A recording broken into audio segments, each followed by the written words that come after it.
right. Welcome, everybody, to Conspiracy Wars. My name is Kyle. I'm Nathan. All right. Okay. So, how's it been this week? Oh, not too bad. Yeah, not too bad at all. Yeah. It's been a big week in Canada here, right? Yeah. The election. Yeah, most definitely. We are back in the groove of things with a new prime minister, new party going, the Liberal Party. It's always a party. Oh yeah, it's always a party. It's always a party with Mark Carney. Yeah, he did give a strong speech when he came out to say thank you everybody for choosing me. Yeah, I liked it. I did not hear it, I'm afraid. No, you weren't a fan. No, I felt, I voted, but yeah. For him? No, I went to bed and then woke up and that's what we had. Yeah. And I do, I don't know if it's proper. I kind of feel bad saying it. I'm going to say it anyways. I kind of thought in error that Javneet Singh would be a major swing vote because of his ethnicity. Okay, this is coming from I know my in my wife's circle, if someone is also Cambodian or Asian, they gravitate towards that as an easy it and if someone looks like or likes something that I like, there's an automatic look oh, okay, but he doesn't have the kind of numbers I would expect from that. Yeah, I think he has just had too much trouble, right? Like people are just kind of sick with their party. So I think it says a lot. Yeah, exactly. I think it says a lot. Especially the fact that they were backing the Liberals the whole time. It's like, yeah, I don't know. It's like people are pissed about that, but not enough that they want to jump over to the Carney, a lot of people jumped over to it enough. Yeah, well, I guess enough. I mean, Poilievre went from winning a landslide majority government projection to, he didn't even win in his own riding. Yeah. Right? Yeah. That sucks. But so it says something about our whole election flawed process here. Okay, but where did he go? So when Justin was in power, he was forefront in the news. He was everywhere. He was up in the face. He was doing stuff. And then all of a sudden, ghost. Didn't see him. And then you hear that he's doing campaigning. I don't see him. Not like before anyways. Right.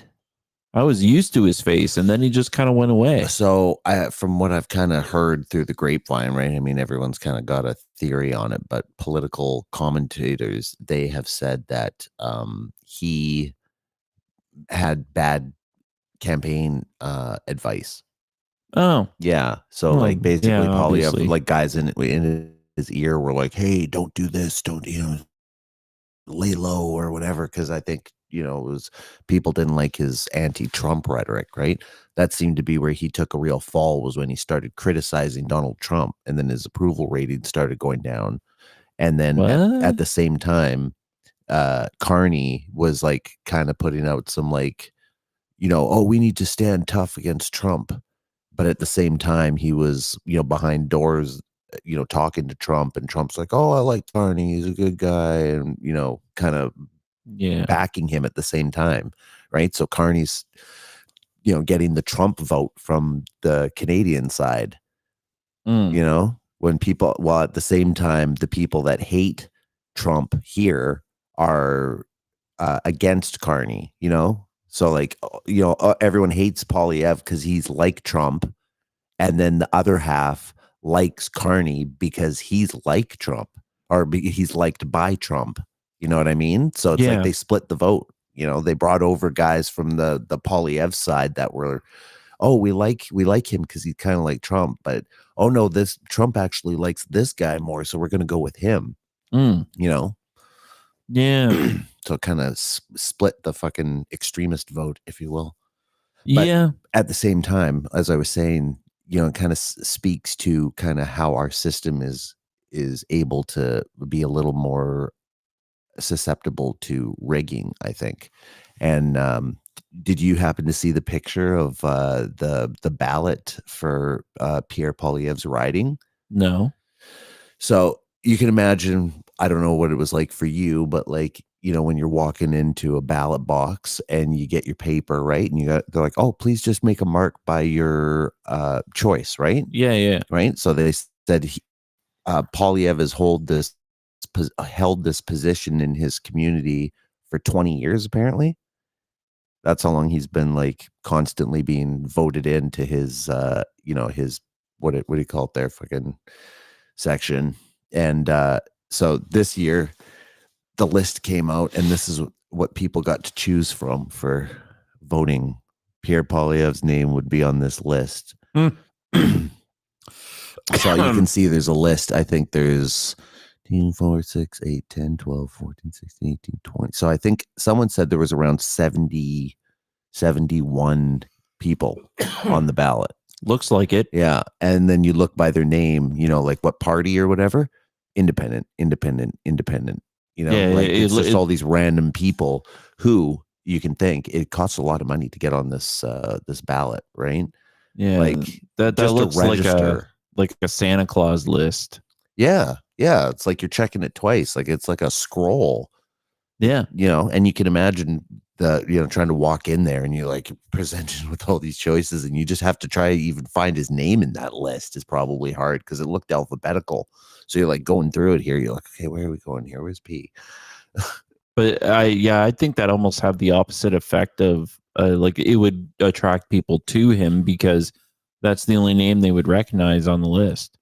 So look at this list. I was gonna try to like, you know, like where's Poilievre? Just mark that, send it in. Yeah, maybe. But see, that's the whole angle of kind of social media and image attacking on behalf of him.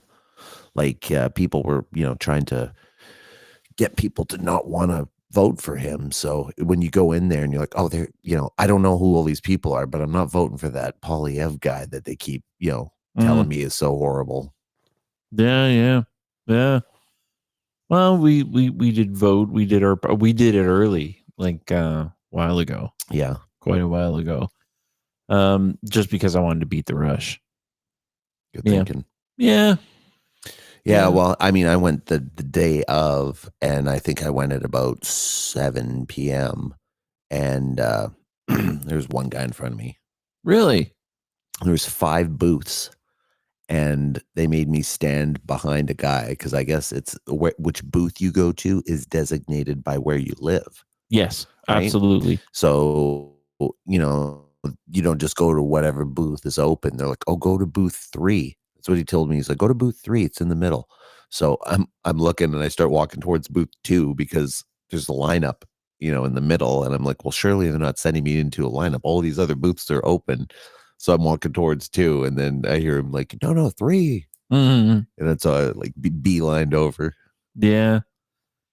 So they can keep counting on what's going on. See what's happening. I guess. Well, did you see what our turnout was? No. I didn't see that either. I know the last election there was like a less than half of the population turned out. I know I've been in other elections, and actually I think the last election where Justin Trudeau won again, I voted in that one to get him, or I didn't vote for him. I didn't like any of the other choices. And I didn't like him. So I showed up to the voting place to abstain my vote. So they like put an X through my whole card or whatever. And then I get to vote that in.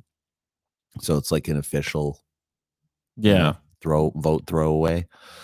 But yeah, and that's usually what I do. Actually, normally I just don't vote, but then at the odd time I'd make the effort to show up and then, throw my vote away. But in that particular case, this time I decided I'd, give it a shot again. And once again, not that I thought that, Poilievre was really going to be any better, because I think that he's just a different kind of stooge. I mean, they're all useful idiots, like they're all in part of the same different clubs, whether it's the finance club or it's the Freemason club. They're all part of some kind of group that they have a level of allegiance to. Well, I think we're all kind of bubbling under the surface. I think everybody thinks that our government is not the apex. Ours is definitely not. Canada. Yeah. No one's worried about Canada. And they really never have been. There's above government, like even down to like, if you think of like Taylor Swift, she's bigger than a government. Well, I mean, she has more not political, but she has more social media influence than the government. She has social media influence. I mean, she didn't swing the last election. She officially was like, I just can't vote for Donald Trump, and I don't know who could, kind of thing. And that was her subtle way of pushing her fan base to be like, don't vote for Donald Trump. And it wasn't enough. Yeah, but even if you look at her entourage, like her moving about a country, that whole machine moving around, it would be equivalent to a small country. Like the amount of money being made, the amount of I mean, like, I know she's got like quite the caravan that moves around with her, but I think the Rolling Stones still have the largest tour that goes out like worldwide. Like it's something like 19 or 21 semi trucks or something like that are like all packed with just their stuff. One semi truck is just with his gym equipment. Yeah. So that's a civilian that became an entity that is that large. Yeah. So if you get a bunch of guys together with an idea, you could be bigger than a government. If you put your head to it, if you're sneaky enough, like there are crime gangs that get kind of close to it, kind of go hand in hand with the government. Well, when you say bigger than the government, though, what do you mean exactly? Like, okay, and size wise here, and I get social media influence, but size wise, I don't know. So I think it could be any size. I do. I'm trying to think. I mean, like probably the biggest band ever would have been like the Beatles, Yeah. Like maybe Elvis, but probably the Beatles. I don't know. So, yeah. And like you were saying, they could sway public opinion. Well, they could swing the young vote. I mean, the old people who kind of, could argue had more, more power, possibly weren't interested in a lot of the stuff that they were saying, right? They thought they were just like goofy, long-haired guys spouting some rubbish about peace and love. Yeah, but have you bought into the Paul has died conspiracy? Well, I've heard about it before many times. So this was politically motivated. That rumor? Yeah. So, because in the scenario where he actually did die in a car accident at a pivotal time, the pivotal time was also like socially in government as well. And it was talked about, at least in management in this conspiracy, that if we put out that Paul was dead, it's going to cause this. We must, for the good of the country, put a replacement in there. I don't see how it'd be the good of the country, though. I mean, Paul dying isn't going to do anything to the United States. England. Yeah, I know. Oh, like all the girls in it. Oh, I'm sad. Yeah, but so you think then England would have produced the whole scam? It was, yeah, it was kind of projected that it was like the announcement of the death, the kind of what it would do socially just for that moment. Mm-hmm. It wasn't good for the government, so they were kind of like helping step in and, you should do this. It's yeah, we just want to keep this Beatles train going because it's good for us, right? Makes British pride. Yeah, I mean, I could see how that kind of works in theory, but the more you think about it, then it kind of falls apart, I think, because Paul, like if he had died, the person they replaced him with would have had to have almost been better than he was, right? Like, true. Tons of the music that, like, some of their good hits were made after that supposed time Paul died, and then all of Wings, and then his solo stuff that came out after. Yeah, but aside from that kind of like point, it's kind of the fact of like the larger entity, the management company, or even larger than the management company, which was the government, wanted to put a fake Paul in there, right, to keep the train rolling. Yeah, because it was in their best interest. Who put Carney in? If we're gonna say like it was a rigged system or a swayed vote, who has that power to keep things going in their best interest? And that's the conspiracy. That's what I think we're all kind of like. There's a group that's larger. Beatles all got together and made this entity. Sure. They needed to keep it going, the same like any country flag or whatever. And they replaced members. It became bigger than the people themselves. Right. And what we're doing, and it's kind of like segue and lead up of what can one or many people do behind the scenes that actually we think, okay, we have our liberals in power, and it's not really. It never was. Right. Liberals come and go. I saw. Do they ever? I'll pull out this clip like after. It's pretty look dangerous. It's basically I'll talk about it. It's basically this old lady that was pushing for the Gaza. The Gaza? The Gaza mess. I'm pushing for the Gaza. Yeah, you got it. Nail on the head. I'm pushing for the Gaza. I like it. The interviewer is like, so what? You just called Netanyahu on the phone? And she's, I don't need to call him. I speak and it happens. Like this woman is batshit fucking crazy. Talking map in front of her with all the red dots that are Jewish outposts pushing.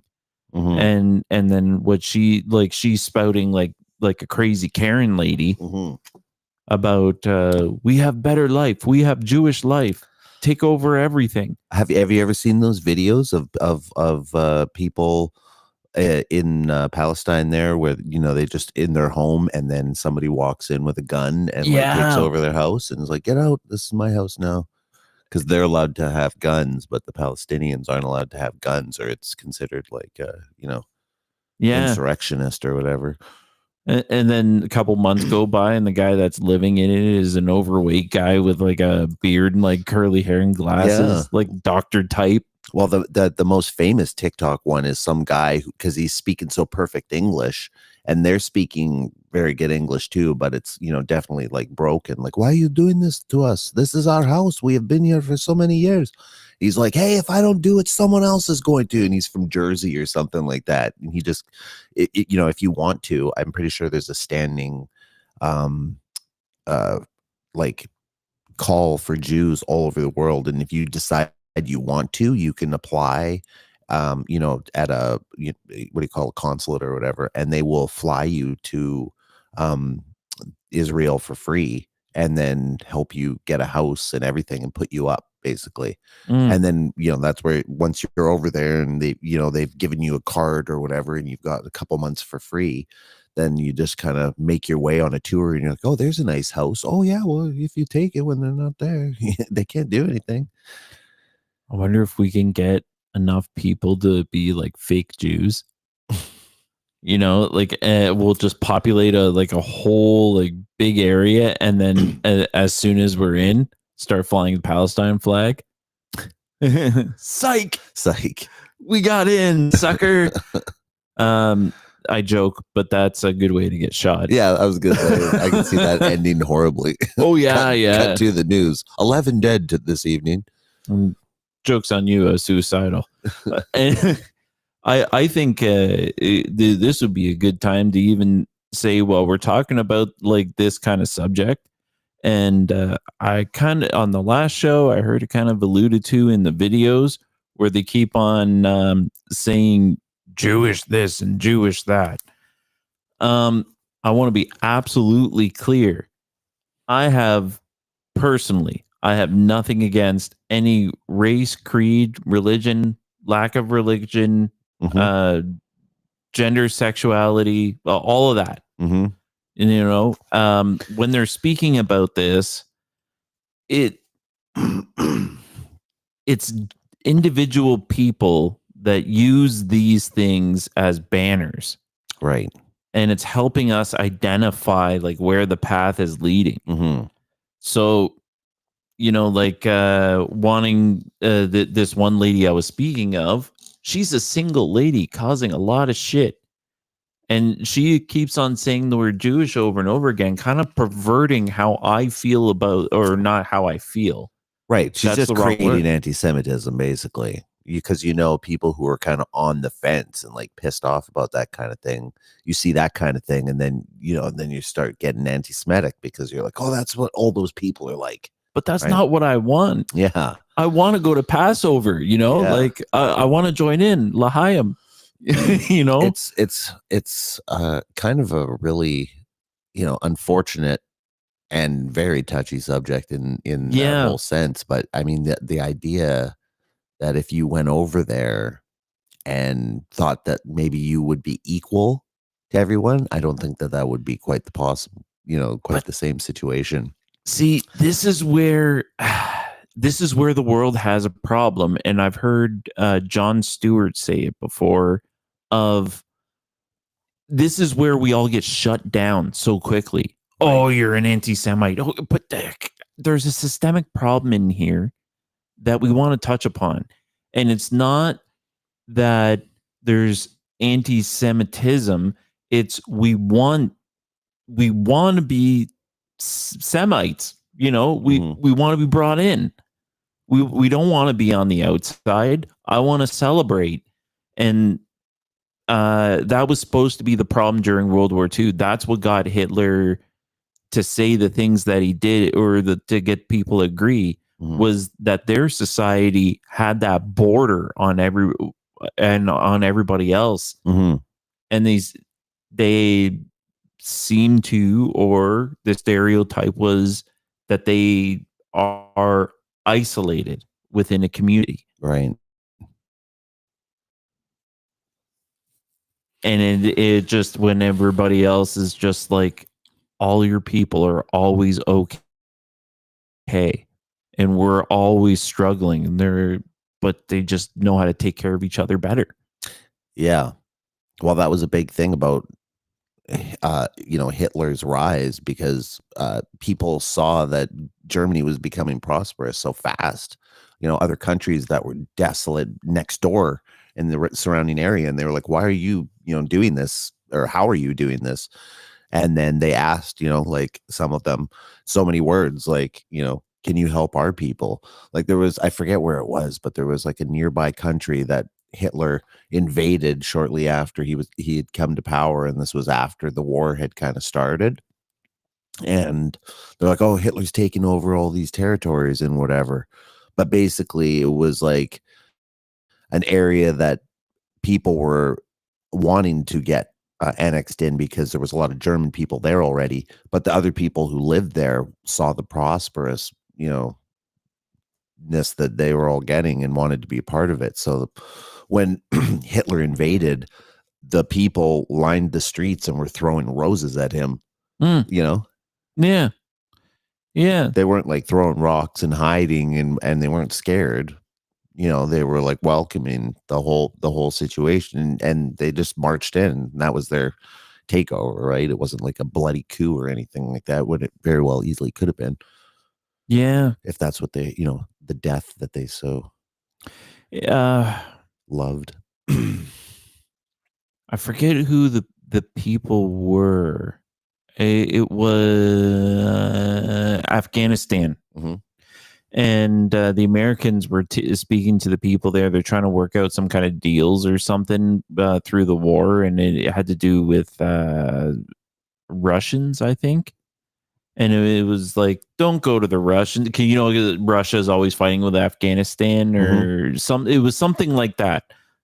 I think I'm fucking this up. No, that might be it, because I think that had something to do with when they were just in that war that they just finished. When Biden when Trump was in, I guess, and they were bringing all the troops out, and they said, finally, we're done with this war, and they cut it off, and they left all the fucking tanks and the helicopters there. Yeah, I think that was with Trump. I'm pretty sure that was just before he left office, because he was doing that in hopes, I think, that would spark people to be like, oh, like, let's vote for him again, right? But then Biden won. Yeah, it was. But I think it was Afghanistan, and I think it had something to do with the Russians as well. But I don't know if it was the Russians and Afghanistan were working together, or if they were fighting. There were like some negotiations going on, and I think the difference was like they asked, well, like, why don't you like come over to our side, or like the sway over this way, and they're saying, well, you're offering us promises, and Russia's offering us food. So like, yeah, we're gonna go where the food is. I know I'm butchering like the facts up. It was like another country, but sure. The point still stands that the people that give the access to food get to make a lot of decisions. Yeah, behind the scenes. Oh yeah, that's what they always say about a calamity or something like that. Yeah. They're like, once the starvation sets in, that's when you see people's true colors. Maybe it was one rabbi with a lot of food, and then they all got real smart after that point. Like, if we just keep doing this, we'll all be okay. And I'm probably stereotyping that they are all okay. They probably got their own like super problems going on in their communities. For sure. Like heroin and all kinds. Well, just general weirdness, right? I mean, like, sure. You look at the. I mean, it's always the extreme. It's the extremists in any group or religion or society. It's always the extremists that are the ones that push everything to the edge, right? Like, people like Muslims, but then when they're extremists, they're blowing shit up, and like, they take it to the edge because they're like, oh, this, whatever their belief is about, blowing up and going to, meet Allah or whatever. Yeah. They get brainwashed into that whole kind of situation, right? And it's a very famous, maybe not famous, but it's very old religious kind of fervor that gets these people invested in that whole mindset. Like the one of the ancient tribes was called the Assassins, right? The Essenes. And or the Essenes might be different, but the Assassins. And one of their main kind of modes of attack was a kamikaze, basically. They didn't call it that then, but it was that whole idea that they, would have a, like, something that could catch fire or whatever. And people knew that if an assassin was after you, they would, just as easily walk up to you and fucking set themselves on fire to set you on fire with them, and then they could die. Or they would, make sure that they got to you and slice your throat, and then they would just know that the guards are about to kill you, and they, that wouldn't be worrisome to them. They would just accept their fate. So you knew, most people wouldn't try to kill the king because he's always surrounded, right? They'd wait till he was sleeping, maybe try and sneak in or something, but they're the kind of people that would just walk right up to him in a crowd of people with guards everywhere, and they disguised as a peasant, kill him, and then accept their fate. And that made them, unpredictable. Hide themselves on the roof at just the right moment. So when he gets up off his chair to walk down the steps, Assassin's Creed style, splatter himself on his head. Yeah. But I did think it was important just to put the human face, and just kind of, as we delve into the videos, and if it starts saying this group, that group, I think when it specifically says Zionists, that's the extremist you're talking about. Well, it is. That's and maybe we'll leave it to some of these clips. We're gonna go back into The Ring of Power, that movie, The Ring of Power, Empire of the City. Yes, but nothing to do with Lord of the Rings. Yeah, that's right. Yes. Oh, they do mention it a few times because there is a lot of symbolism in that stuff. Before we get into that, though, I just wanted to touch upon some news that was in this past week. Okay. China. China is freaking out. I love the way Trump said it. China. It's China. Why do you call it the China virus? Because it comes from China. Yeah, they're freaking out right now. They're back to riots because of the tariffs.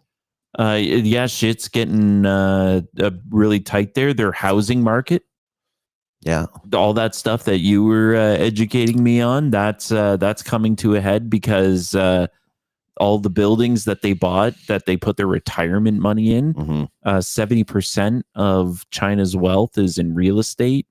That real estate's falling apart. Nobody's buying the houses. Yeah.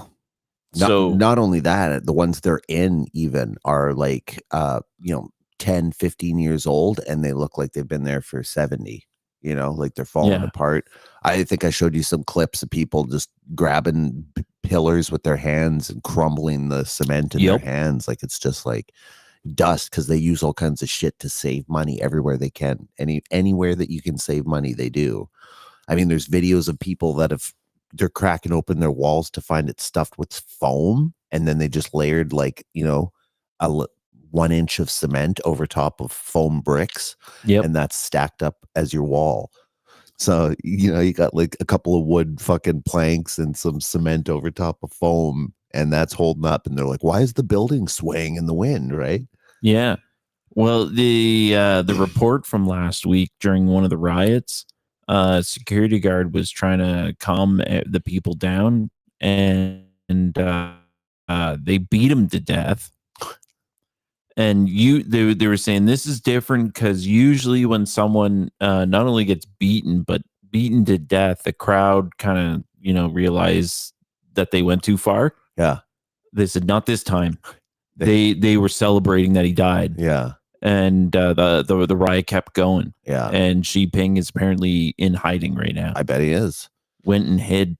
They spent their resources, it looks like, doing a little bit of research in the South China Sea, where they're near Vietnam and Philippines and all that. Whole bunch of islands down there.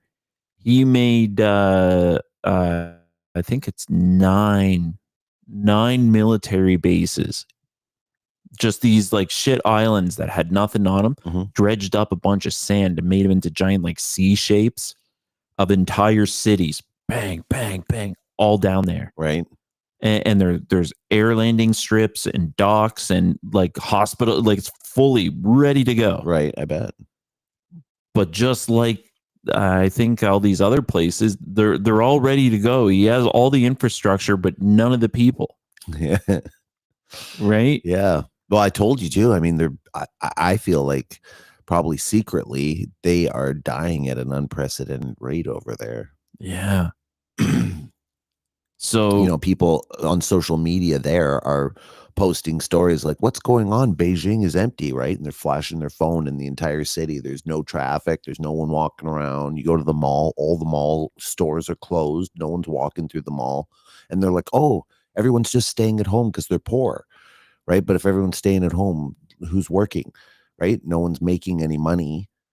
And now they're showing basically every factory has basically shut down. Like something like 70 to 80% of factories right now have shut down, to the point where when a factory shuts down here, we close down, they give people sometimes short, but they give them a notice like, hey, sorry guys, you guys are losing your job. And it's like, 1 week to go or something like that. Right.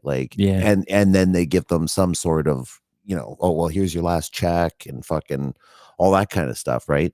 But in China, they basically just keep showing up for work. And then one day they're just like, hey, wait a minute, why haven't we seen the boss in like a week? And then it's payday. And then the paychecks don't come and none of the staff is there. And then they show up and fucking all the machines are just gone, or they're, packed, just shut down and whatever.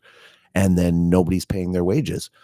There's people that are owed 3 to 6 months wages in some cases, and they've just been waiting for that. And the boss was like, oh, it's hard times. We're just waiting on this. We'll have it ready. And then before you know it, they show up for work. And there's videos of hundreds of people outside of factories, all on their knees begging for their pay. They're, because some of them are still there and they just decided not to pay because it's not illegal for them to do that. They can get away with it somehow. Yeah, because they're going to other places too. It's always about paying off people, right? So I mean, if you are paying off the right officials, in the government, then you can, have police look the other way while you don't pay a whole bunch of other people, right? Because you got the money to save, right? So yeah, and that's the cases where those people probably beat you to death, and they're probably cheering it, right? They've had enough. They're sick of it, and this is a lot of countries now. They're following one by one, where the people are rising up and going, "Fuck, I've had enough." So this is exciting, and it's not, because quite honestly, a security guard died. Yeah, fuck that shit. Nobody should kill anybody. That's a hard stance I have.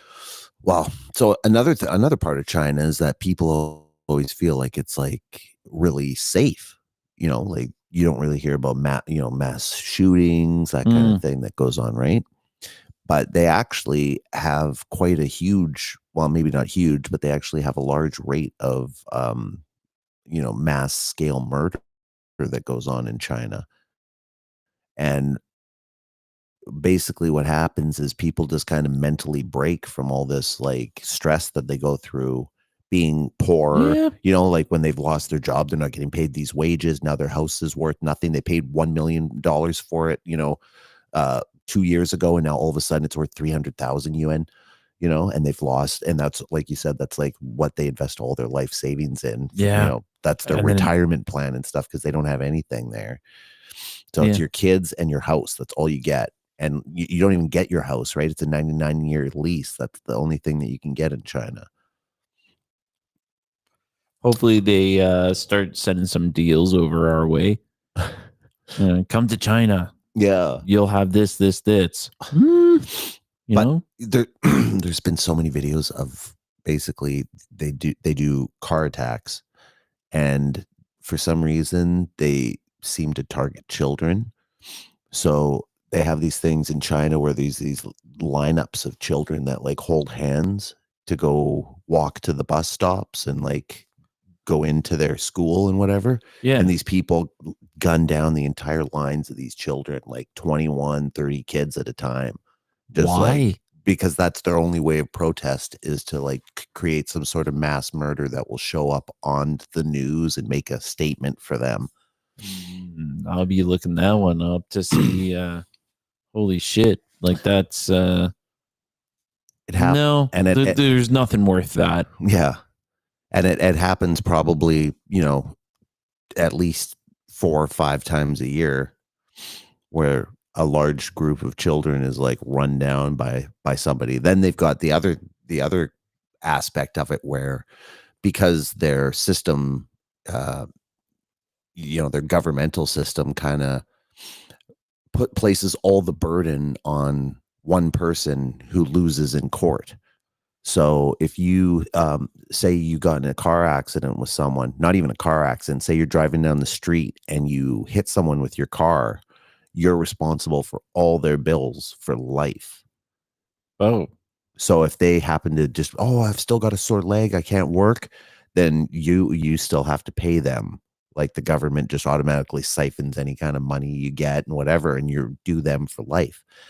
So they've got two separate phenomenons. One where they have people constantly trying to get hurt, but fake hurt, right? Where they can look like they've got hurt. Yeah. But, but actually not get hurt, right? So people have dash cams all over the place. And like, there's all these videos of somebody like going like 2 kilometers an hour trying to get through traffic, and then somebody like runs and jumps onto their hood, and then and then they just lay on the ground, and then they'll literally just fake being hurt, and they'll win the court case. And it happens all the time. Like they get to take these people. So knowing that, now the second phenomenon comes in, where if there's not a lot of people watching, or they think that they can get away with it, they will simply run that person over, because it's much better for them if that person dies as opposed to live, where they have to take care of them their entire life. Yeah. So there's lots of these videos where like people will like, these are security camera videos and stuff that have been leaked. But it's like, a car will be like driving down an alley or something like that, and like a kid will be coming out to play, and like this car kind of strikes them. And then you can see that the kid is like trying to get up or something, and the person backs up to make sure that they finish the job, and then they speed away. Because they're like, well, he might be all right, but if he manages to somehow see my license plate and say that that car hit me, then I'll be responsible and whatever. So they just make sure that there's nobody to be responsible. Yeah.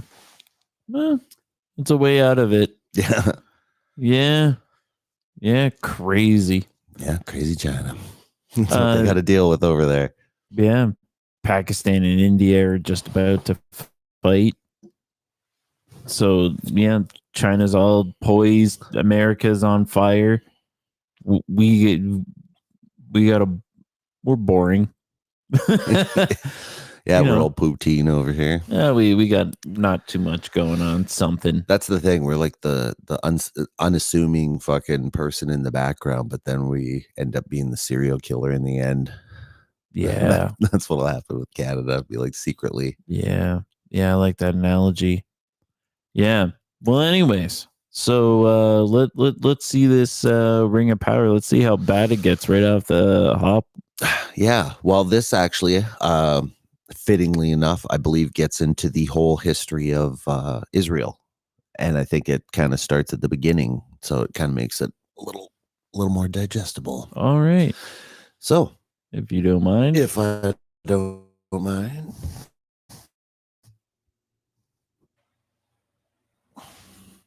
All's well. Sounds like it's playing. It is important to understand the difference between the term Jews, Hebrews, and Zionists. The majority of the world's Jewish population are honest, caring, honorable people who practice Judaism, follow religious tradition, and embrace good moral values. The term Hebrew refers to the Hebrew language. It also refers to the Hebrew people, who are the ethnic descendants of the original 12 tribes of Israel.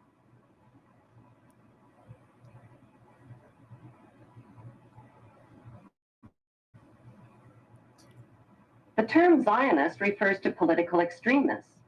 Zionists believe that the Hebrews are God's chosen race of people, and that the Hebrews have a right to the land of the Muslim Palestinians. Why? Because according to the Bible, God said so.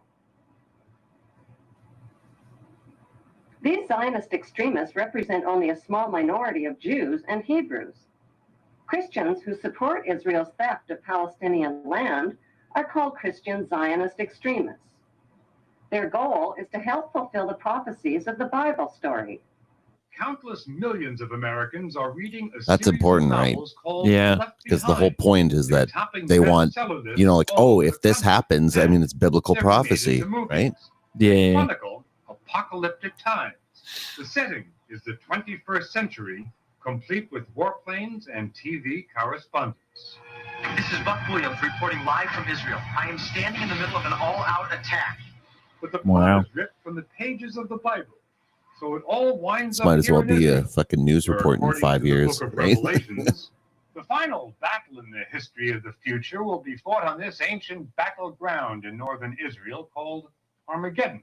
It will follow 7 years of tribulation during which the earth will be shaken by such disasters that previous human history will seem like a day in the country. Well, yeah. COVID. Yeah, right.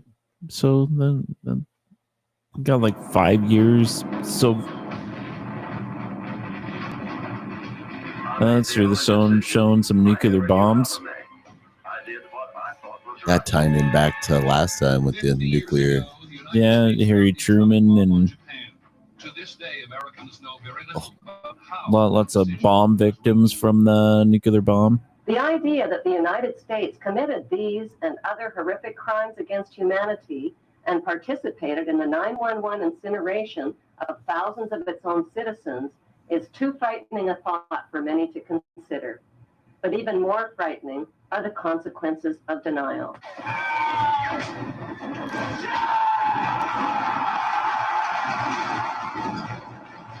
Just some basic war movies. Well, I think Did the world wars, revolutions, and big events of human history evolve naturally, or were they calculated and pre-planned? If they were pre-planned, who planned them, and what are they planning for the future of humanity? The answer to this puzzling question can be found within the boundaries of 3 of the world's most powerful cities. Those 3 cities belong to no nation and pay no taxes. They are Washington's District of Columbia, which is not part of the city of Washington or of the United States, the inner city of London, which is not part of London or England, and Vatican City, which is not part of Rome or Italy. These cities, called city-states, have their own independent flag, their own separate laws, and their own separate identity. Vatican is the easiest one to understand. Yeah. London and Washington not so much. Yeah. Well, I mean, Washington is its own thing. I mean, if you see it, it's not one of the 51 states or whatever, right? Like there's 51. Yeah. I think it's 51 or 52. I'm not sure, but whatever it is, Washington isn't listed in that. Also, I mean, there is a Washington state, I think. Yeah, there's Washington state, but not Washington, D.C., right? Washington, D.C. is not in Washington. Right. Washington, D.C. is its own thing.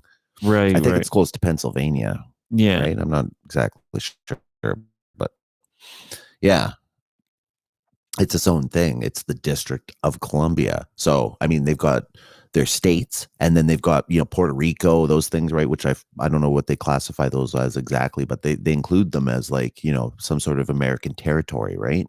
Yeah. But once again, Washington isn't on that. Yeah. Completely surrounded by the city of Rome. And here's Vatican story. As a separate state, emerged from the Lateran agreements of February 1929. It has its own newspaper, postal service, radio and television station, its own flag, Vatican radio. Yeah, the most boring radio ever. The Vatican also or the best. Army of you don't know. Yeah, right? They might have an underground rock and roll. Sick DJ.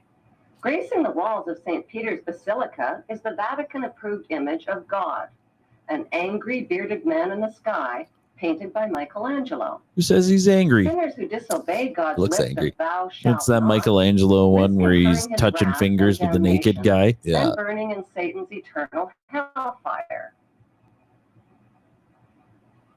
Cruel and violent images of God's tortured son, suffering, bleeding, and dying, with thorns gouged through his skull and nails pounded through his feet and hands, are on display throughout the Vatican. I've never These liked that. images serve as reminders that God allowed his son to be tortured and killed to save the souls of human beings. That's what they like to say. But a lot of people who think that these explanations the church is satanic are especially difficult for children to comprehend. I said if I don't confess my sins and eat crackers, I'm gonna go to hell. Oh no, that's just Catholics. Us Jews don't believe in hell. But what if we're wrong? Well, Kyle, they could be wrong too. Yeah, but if they're wrong, no big deal. If we're wrong, we burn in hell. Oh no. Kyle, it's all about being a good person now. You see, Christians use hell as a way to scare people into believing what they believe. But to believe in something just because you're afraid of the consequences if you don't believe in something is no reason to believe in something. Understand? No. Well, you guys can do what you want. I'm going down to that church to confess my sins and eat crackers. And I'm taking eyewitness. I skip over it. Yeah, South Park. They show a lot of clips because I mean she's trying to keep people interested in the Vatican rules over approximately 2 billion of the world's 6.1 billion people. The colossal wealth of the Vatican includes enormous investments with the Rothschilds in Britain, France, and the USA. Yeah, that's kind of well known. Weapons corporations like Shell and General Electric. The Vatican solid gold bullion worth billions is stored with the one thing, Bank of England and the U.S. federal. One thing I don't think we're really thinking of in terms of the Vatican is mob money. Yeah. I mean, that's where the mob started, right? Yeah, not only laundering money, but just started like their own like culture and respect. Right. Like she actually gets into that history from the mafia. Yeah, I imagine the mafia, like, say there's a mob boss and he wants to like prove like he's like the slickest mob, like Italian mob boss that's in the city. Mm-hmm. He gets $1 million from a job. He gives 10 G's to his church. Right.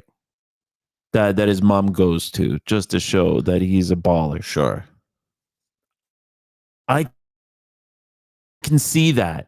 That seems so plausible that it'd be stupid if it's not true. Yeah. That'd be like one of those New York churches that has like the priest who kind of like, you know, he used to be like a ruffian himself, but now he's like in the parish. He's like, yeah, I know how it is in the old neighborhood. Let's go into the church. It's going to we'll make the community better. It's good. Sponsors our baseball team. Yeah, we call them little Christians. Little Christians. Reserve Bank.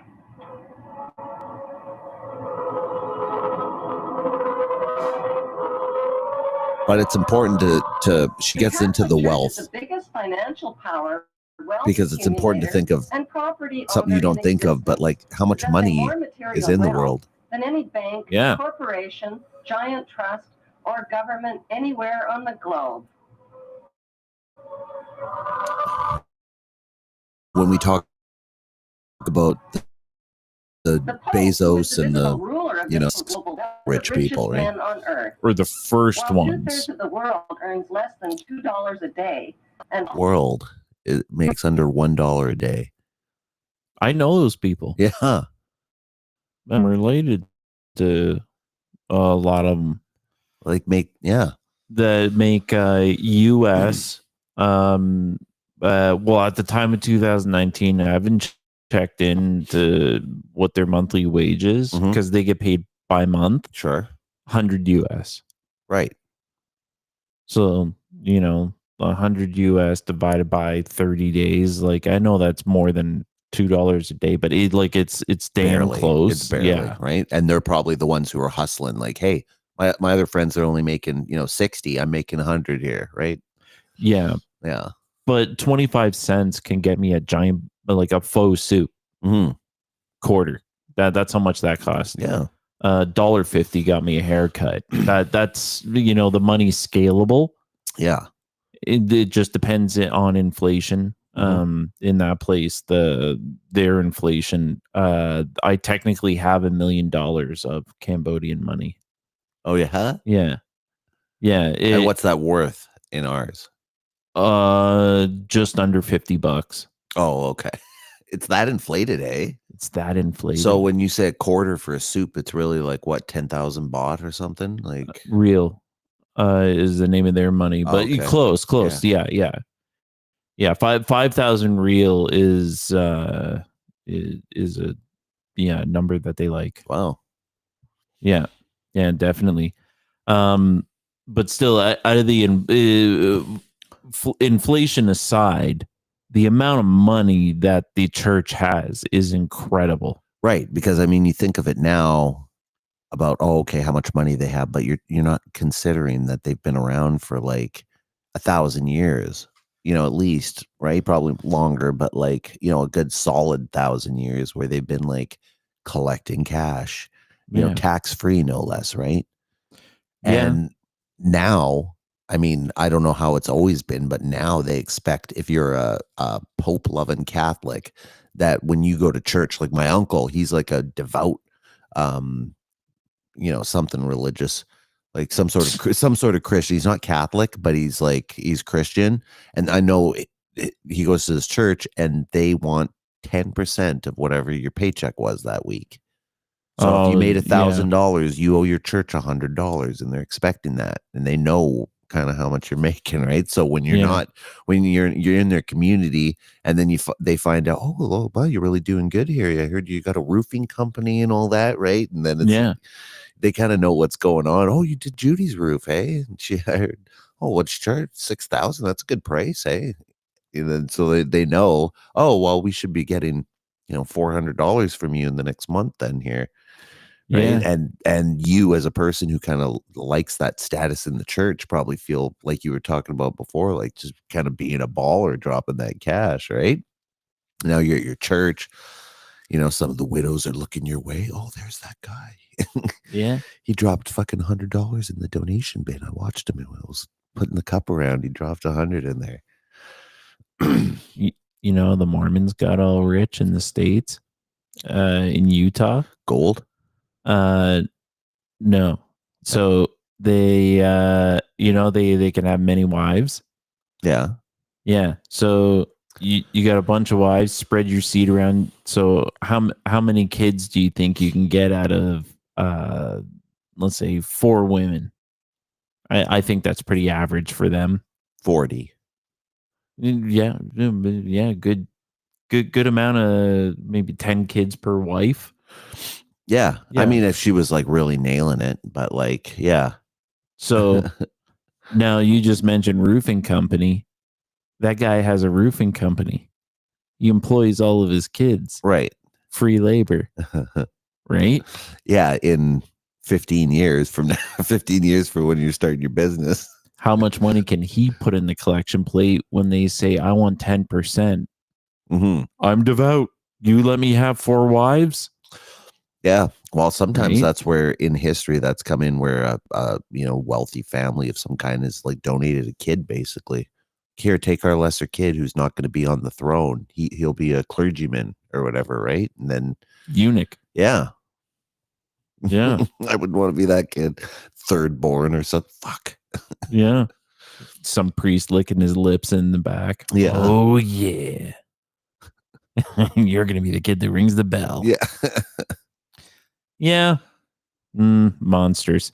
Anyways, let's finish this off. Yeah, it's almost done this version. Monster Island.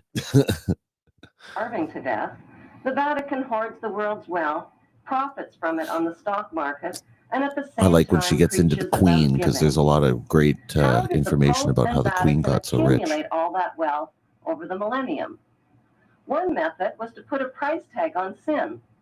Many bishops and popes actively marketed guilt, sin, and fear for profit by selling indulgences.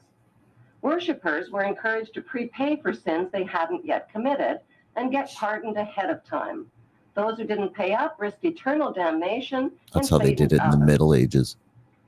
Pope Leo X rebuilt St. Peter's Basilica, selling tickets out of hell and tickets to heaven. During the Dark Ages, the Catholic Church not only hoarded the wealth they collected from the poor, but hoarded knowledge. They kept the masses ignorant and in the dark by denying them a basic education. Like, just imagine hypothetically in that time that they had whenever time this was, they stumbled upon electricity or fucking, something something like that, right? Yeah. Like, oh, someone figured out electricity, and then your alchemist guy like managed to make a light bulb or something like that, and some sort of system to, you know, maybe collect solar fucking rays. And then, like, you know, over time, these guys are just developing technology and keeping everyone in the dark because no one can read a book, right? Except for the people that they choose. Yeah. You know, the rest of the people are just plowing the fields and fucking, you know, bringing in the corn. All right. You want to go to part 2? Yeah, let's do part 2. All right.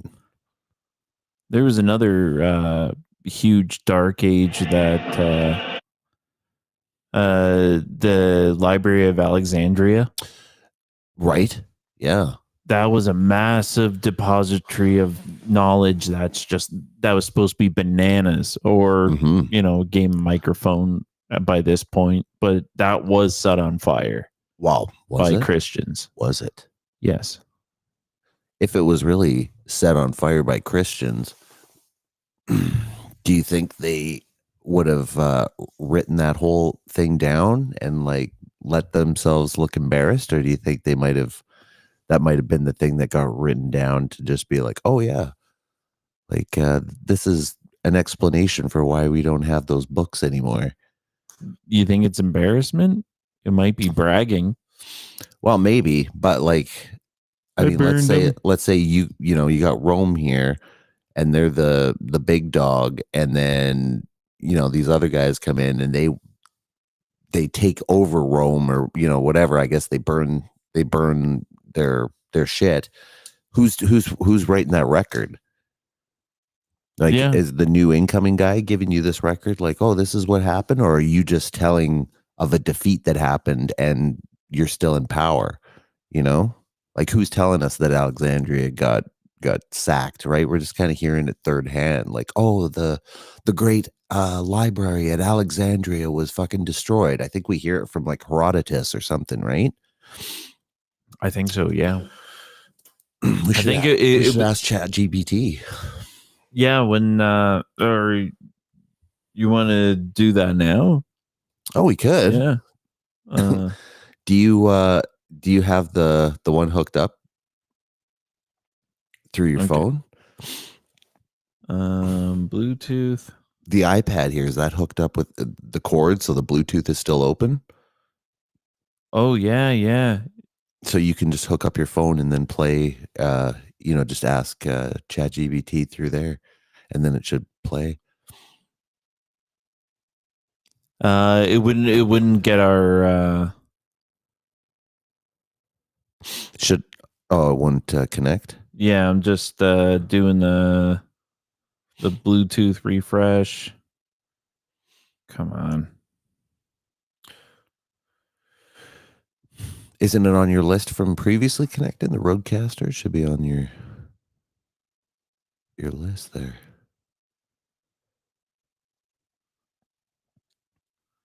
There you go. You always sometimes with Apple, sometimes you gotta forget and then connect. Oh, yeah, it's one of those things. Okay, so all right, here we go, loading up. Then ask it just straight up.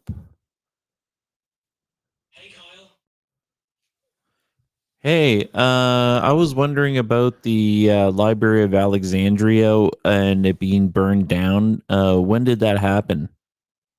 The Library of Alexandria's destruction is a bit of a mystery. It didn't burn down in one single event. It faced several destructive incidents, notably during Julius Caesar's time in 48 BCE, and later with possible damage in the 3rd and 4th centuries. It's more like a series of unfortunate events leading to its decline. It's a fascinating yet tragic part of history. What draws you to the topic? I want to know who did it.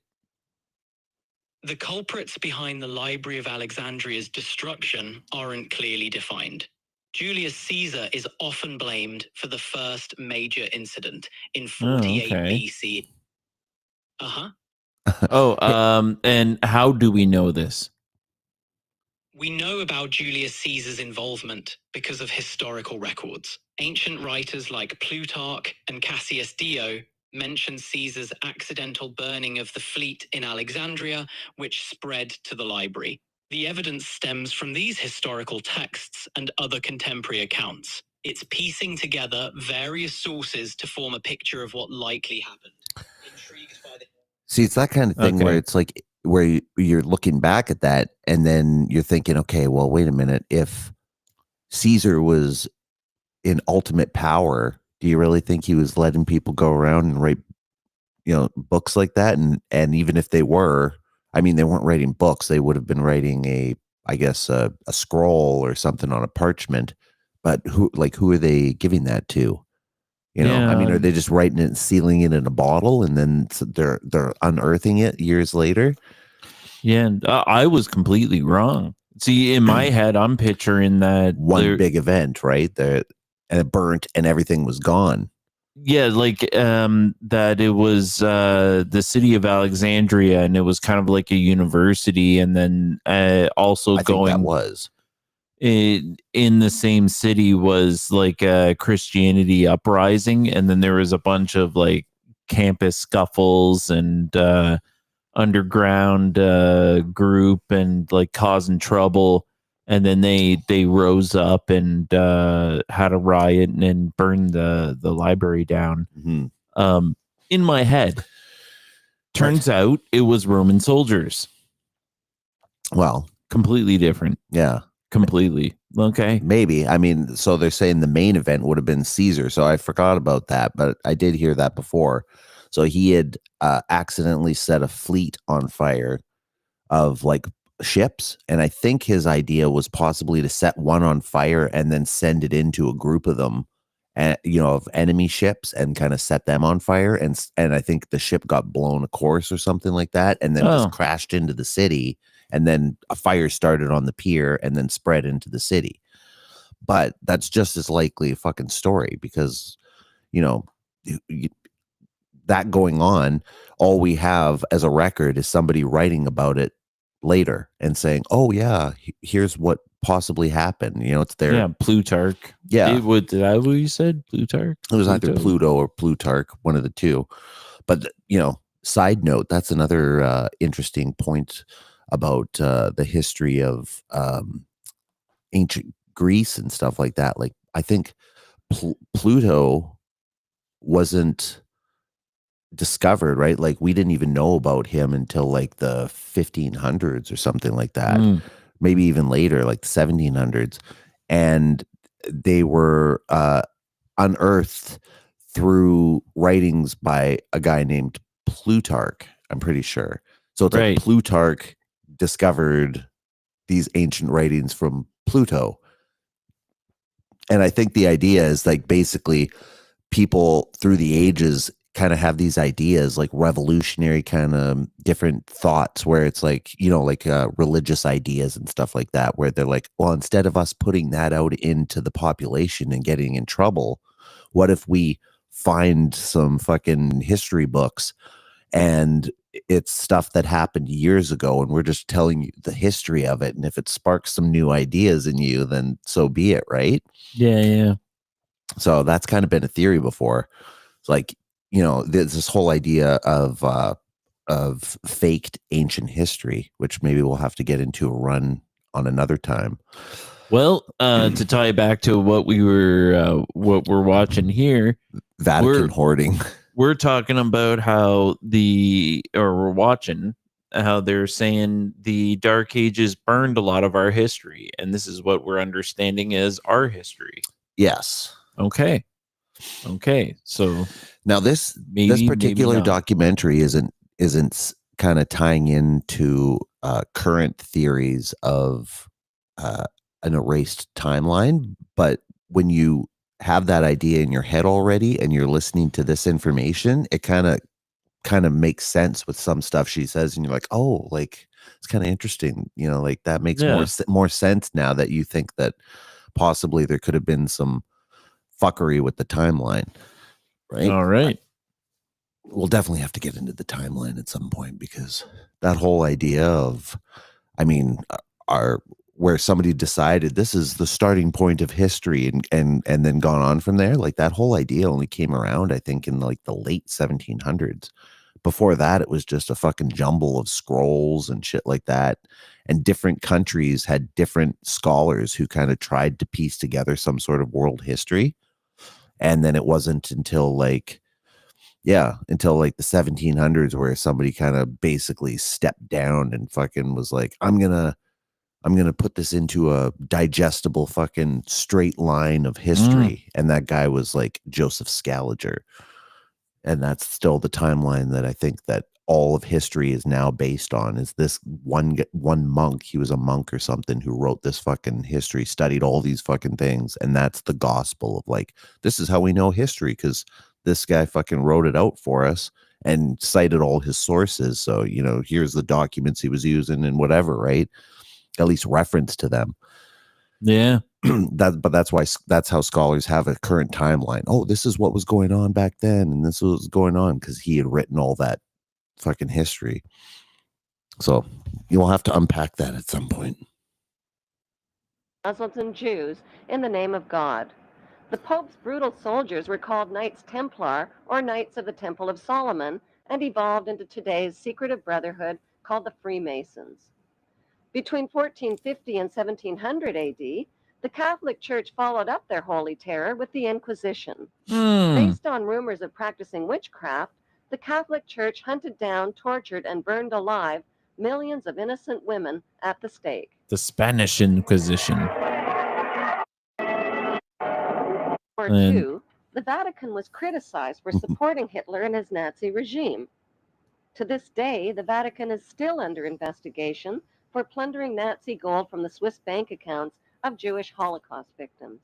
Oh. Over the past 5 decades, more than 1,500 priests and bishops have been identified in the sexual assault of tens of thousands of boys and girls in their trusting congregations and orphanages. So they're kind of alluding to the church made friends with Nazis. Nazis went out of power. Church moved in, stole their money from the Swiss bank, and is currently using that money to pay off the victim kids. Yeah, I think so. I think that's kind of what they're getting at. Okay.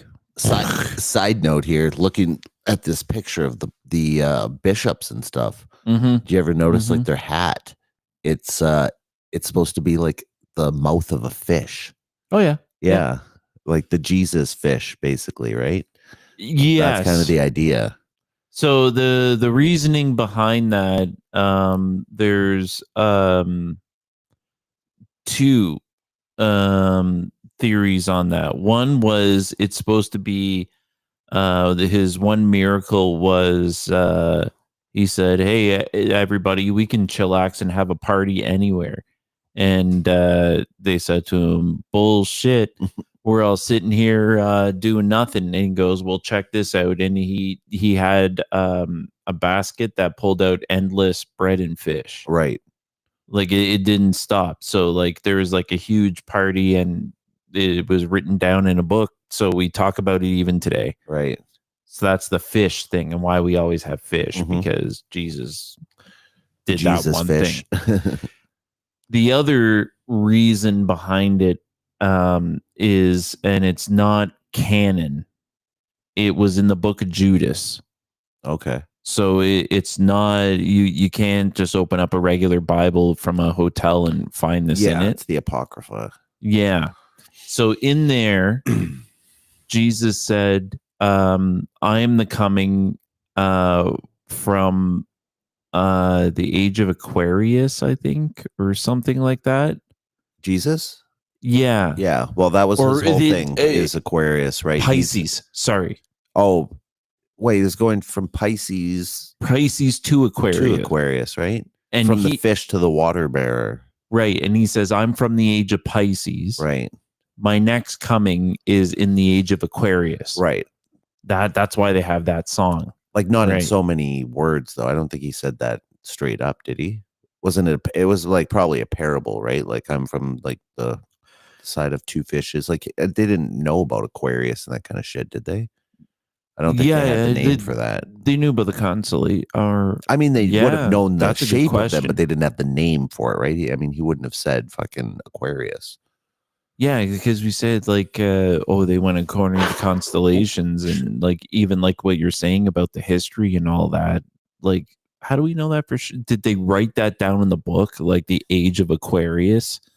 Yeah, that's a good question. It's hard to know. Like it sounds like maybe someone's really clever at crafting a story and said, "Yeah, this is in the Book of Judas." Totally, man. Let me try this one. I don't know. I got it from the internet. I read it somewhere. Did Jesus in Jesus' time? Did they know about the Aquarius and Pisces and stuff?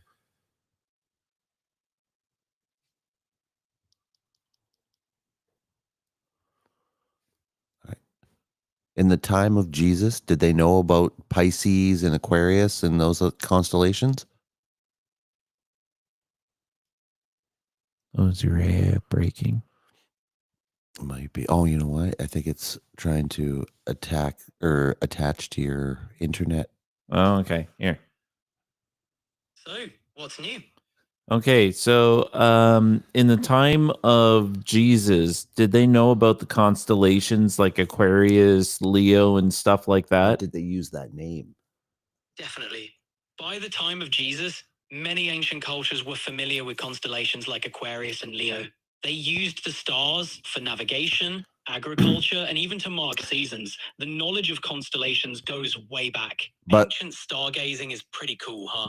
Yeah, but did they use those names to identify the constellations? Yes, many of those names trace back to ancient times. The Greeks in particular named constellations like Aquarius and Leo, and those names have stuck. Well, there you go. Guess you would have been possibly right. I come from the age of Aquarius or something. Yeah, maybe you're right. Okay, so that's woo.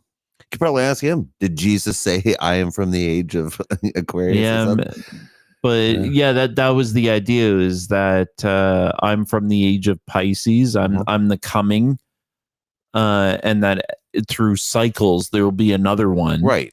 And that's pretty famous, right? Like Jesus is coming back. Jesus, you always see that, and that's the reason behind that is that there's a cycle, right? And we're about due for that cycle, and the prophecy that you've alluded to, yes, is the fish hat. It all comes back to the fish hat.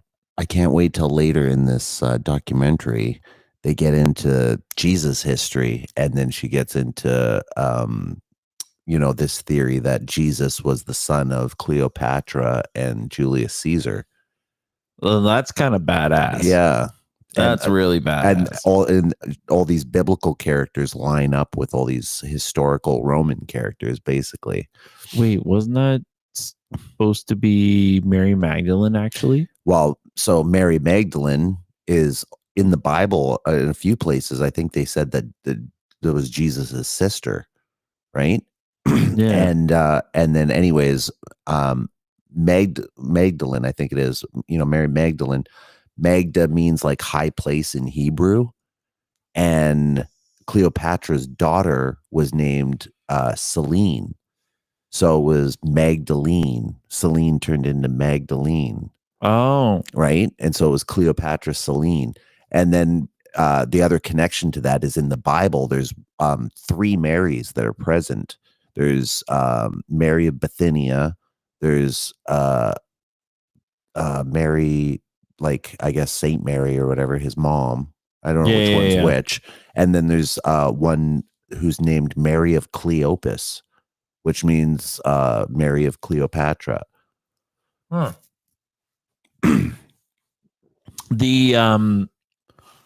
The mother is just known as Virgin Mary. And as far as I know, she must have some name, though. I'm sure she probably does, right? She came from somewhere. Yeah. And I'm sure that's traceable, because in a lot of places she's the one that's worshipped over Jesus, even, almost. Almost. I think if there was like a superhero fight between Jesus and his mom, I think his mom has like a little more power. There's a few factions that I know that split, that are like, that's why they worship so hard on Mary, is because they feel like if she brought the holy in, she must be holier, and I think there was I think there's a couple of apocrypha verses that kind of state something that could be interpreted like she was more holy or whatever, and so they take that literally, right? I mean, just by like stuff that's happened after the fact, during the story, the book, she doesn't present or do anything other than just be a vessel. Mm-hmm. That's it. But I think there is some, in the Apocrypha anyways, there's a whole like book of Mary that, supposedly written from her point of view, or, dictated by her. Yeah. She's she's an important figure. Yeah. And I think her story is the one that sparked off the whole Ancient Aliens movement. Mm-hmm. Like we all just kind of like took it as like, okay, whatever, but some people like we would say it on the side, right? Because it spells it out pretty clearly, like this is an alien abduction. Yeah, depending how you look at it. Yeah, she was visited, this is gonna happen. Like, it was it seemed pretty clear to me anyways. Yeah, we'll have to explore that one. Okay, all right, let's go back. Why is this filthy rich institution preaching spiritual values of poverty and chastity while cardinals, bishops, and priests cover up their crimes of sexual abuse? Good point. Why has the church fought and resisted the compensation claims of their sexually, emotionally, and spiritually traumatized victims? Like Vatican City, London's inner city is also a privately owned corporation or city-state, located right smack in the heart of Greater London. It became a sovereign state in 1694 when King William III of Orange privatized and turned the Bank of England over to the bankers. By 1812, Nathan Rothschild crashed the English stock market and scammed control of the Bank of England. Today, the city-state of London is the world's financial power center and the wealthiest square mile on the face of the earth. It houses the Rothschild-controlled Bank of England, Lloyd's of London, the London Stock Exchange, all British banks, the branch offices of 385 foreign banks, and 70 U.S. banks. It has its own courts, its own laws, its own flag, and its own police force. It's not part of Greater London or England or the British Commonwealth and pays no taxes. The city-state of London houses Fleet Street's newspaper and publishing monopolies. It is also the headquarters for Worldwide English Freemasonry and headquarters for the worldwide money cartel known as the Crown. Contrary to popular belief, the Crown is not the royal family or the British monarch. The Crown is the private corporate city-state of London. It has a council of 12 members who rule the corporation under a mayor called the Lord Mayor. The Lord Mayor and his 12-member council serve as proxies or representatives who sit in for 13 of the world's wealthiest, most powerful banking families. This ring of 13 ruling families includes the Rothschild family, the Warburg family, the Oppenheimer family. Where do we know that name? And the Schiff family. Hey? Yeah. These families and just their think if you were going to, Crown Corporation.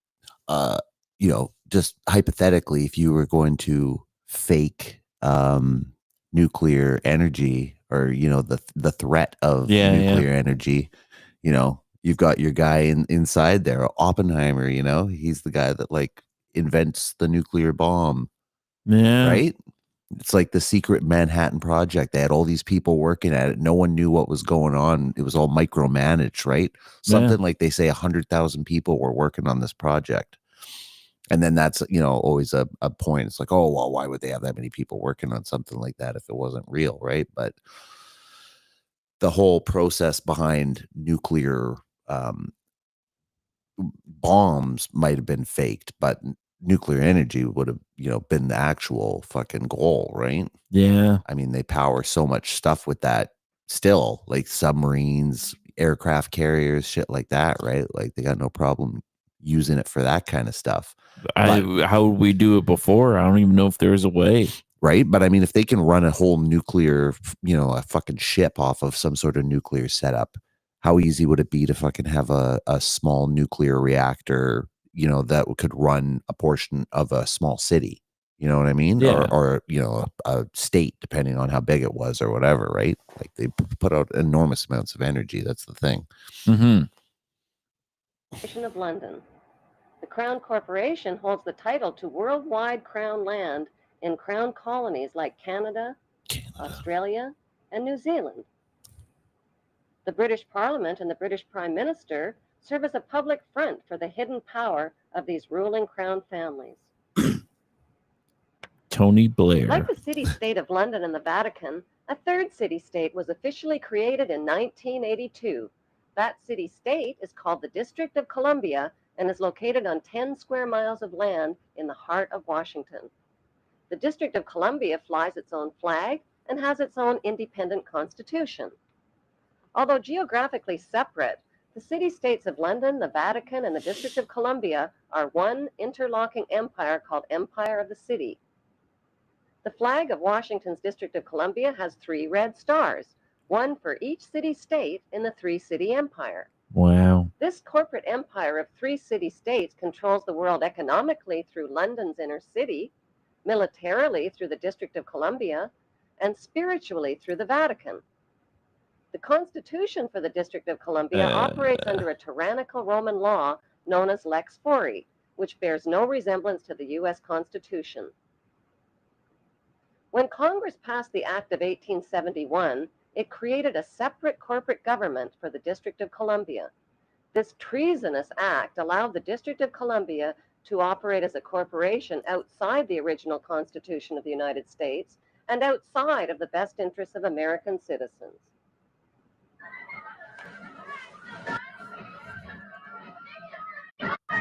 The United States has always been and still is a British Crown colony. King James I was famous not for just changing the Bible into the King James Version, but for signing the first Charter of Virginia in 1606. Oh, charter shit. Granted America's British forefathers Yeah, I didn't to make that settle connection. And colonize America. Yeah. The charter also guaranteed that future fuck. kings and queens of England would have sovereign authority over all the citizens and colonized land in America stolen from the Indians. After America declared its independence from Great Britain, the Treaty of 1783 was signed. That treaty specifically identifies the King of England as the Prince of the United States and contradicts the belief that America won the War of Independence. Yeah, I believe that. Although King George III of England always gave in up documents. most of his claims over his American colonies, he kept his right to continue receiving payment for his business venture of colonizing America. If America had really won the War of Independence, they would never have agreed to pay debts and reparations to the King of England. Right. But I mean, let's just say that they did fucking lose the war, they would just have to convince the people that who weren't even fighting, because I think the Revolutionary War, I think only like 5% of people fought in that or something like that. Like it was a small portion of the population. And so, everyone that wasn't there would have no fucking idea what's going on. There was no telegrams or shit, right? Yeah. The only word of mouth would have been, at pubs and fucking stuff you heard from, family members that you had in the army and whatever, right? So all hearsay. Yeah, like if we use Trump as an example, yeah, England could have like smacked them so hard, and then later, like they're paying reparations, going, "I kicked your ass, kicked your ass so hard," but still, like, and then it's going, "Okay, we'll just pay more later. Say whatever you want. I just want the money." Yeah, exactly.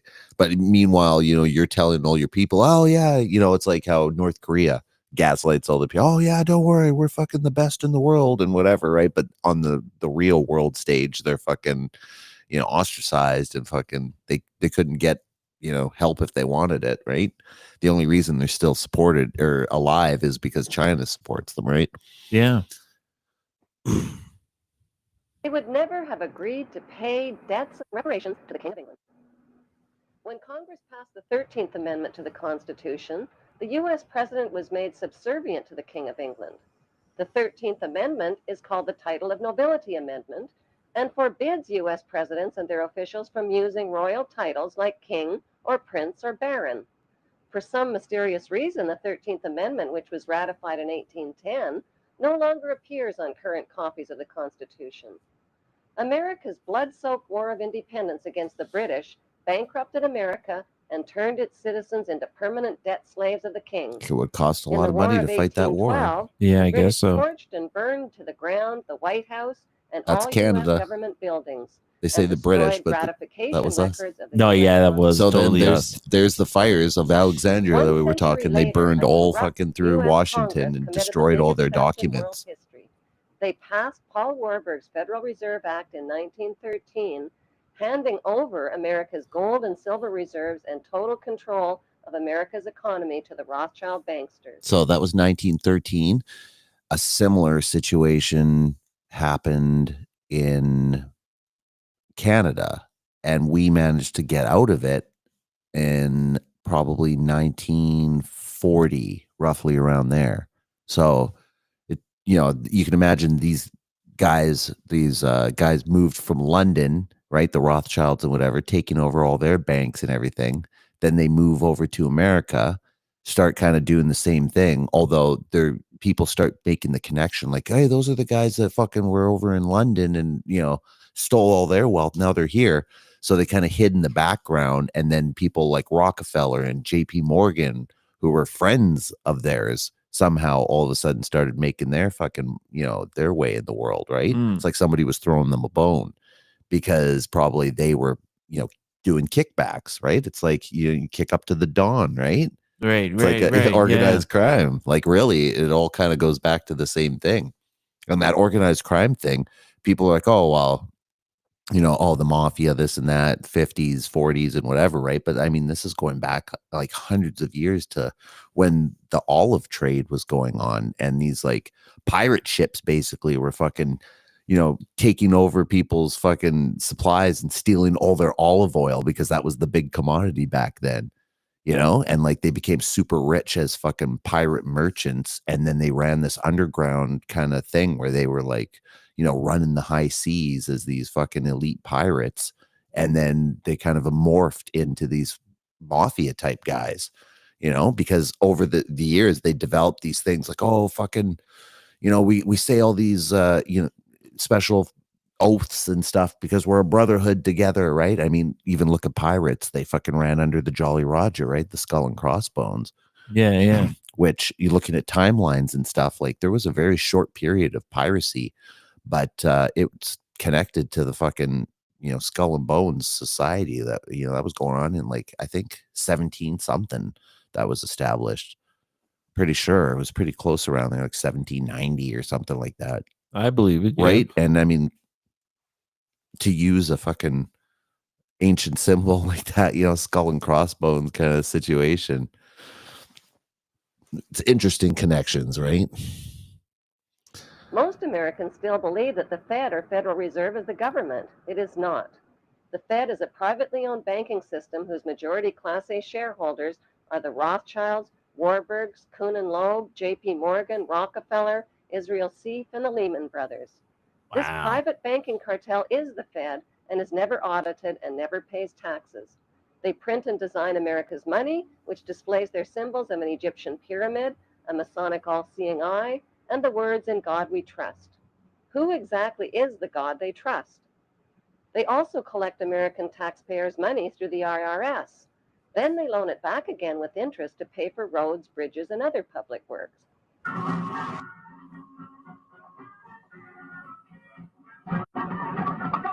American presidents are handpicked and financed by these special interest power groups.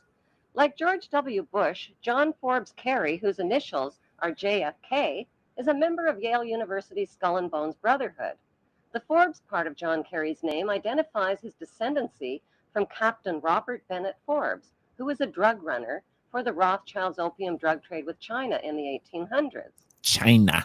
Hey, these families Most go back US that long, citizens right? believe that the United States is a country and that the president is the most powerful man on earth. The United States is not a country. It is a corporation, and the president is president of the corporation of the United States. He and his elected officials work for the corporation, not for the American people. Since the United States is a corporation, who owns the corporation of the United States? Like Canada and Australia, whose leaders are prime ministers of the Queen and whose land is called Crown Land, the United States is just another crown colony. Crown colonies are controlled by the empire of 3 city-states. At the center of each city-state is a towering, phallic-shaped stone monument called an obelisk that points skyward. In D.C. city-state, the obelisk, known as the Washington Monument, was dedicated to Freemason George Washington by the Freemason Grand Lodge of the District of Columbia.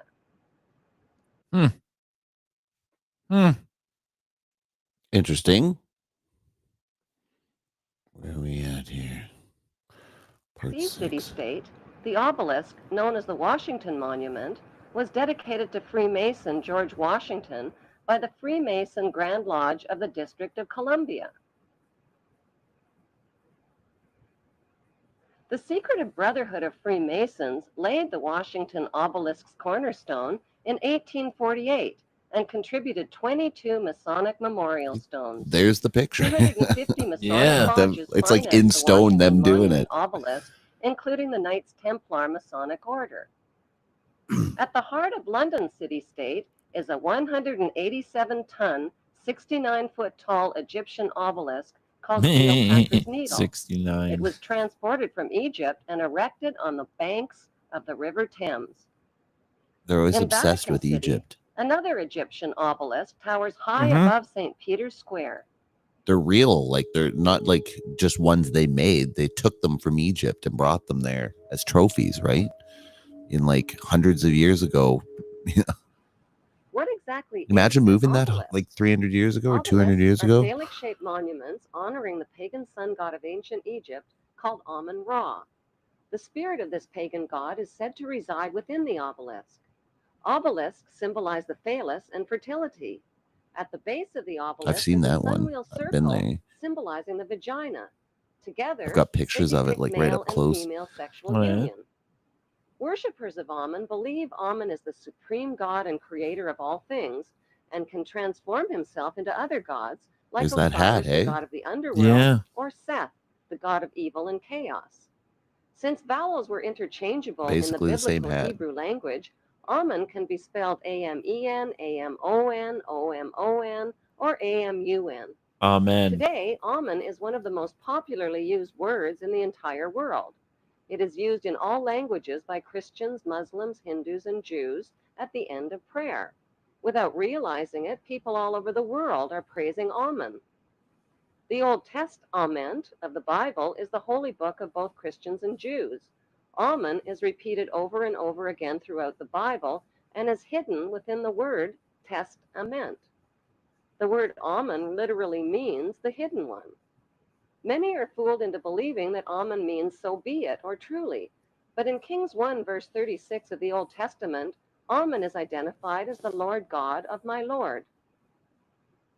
Why in the world would the Vatican, a fortress of Puritan Christian values, erect a monument symbolizing the pagan god Amun and sexual intercourse right in its own front yard?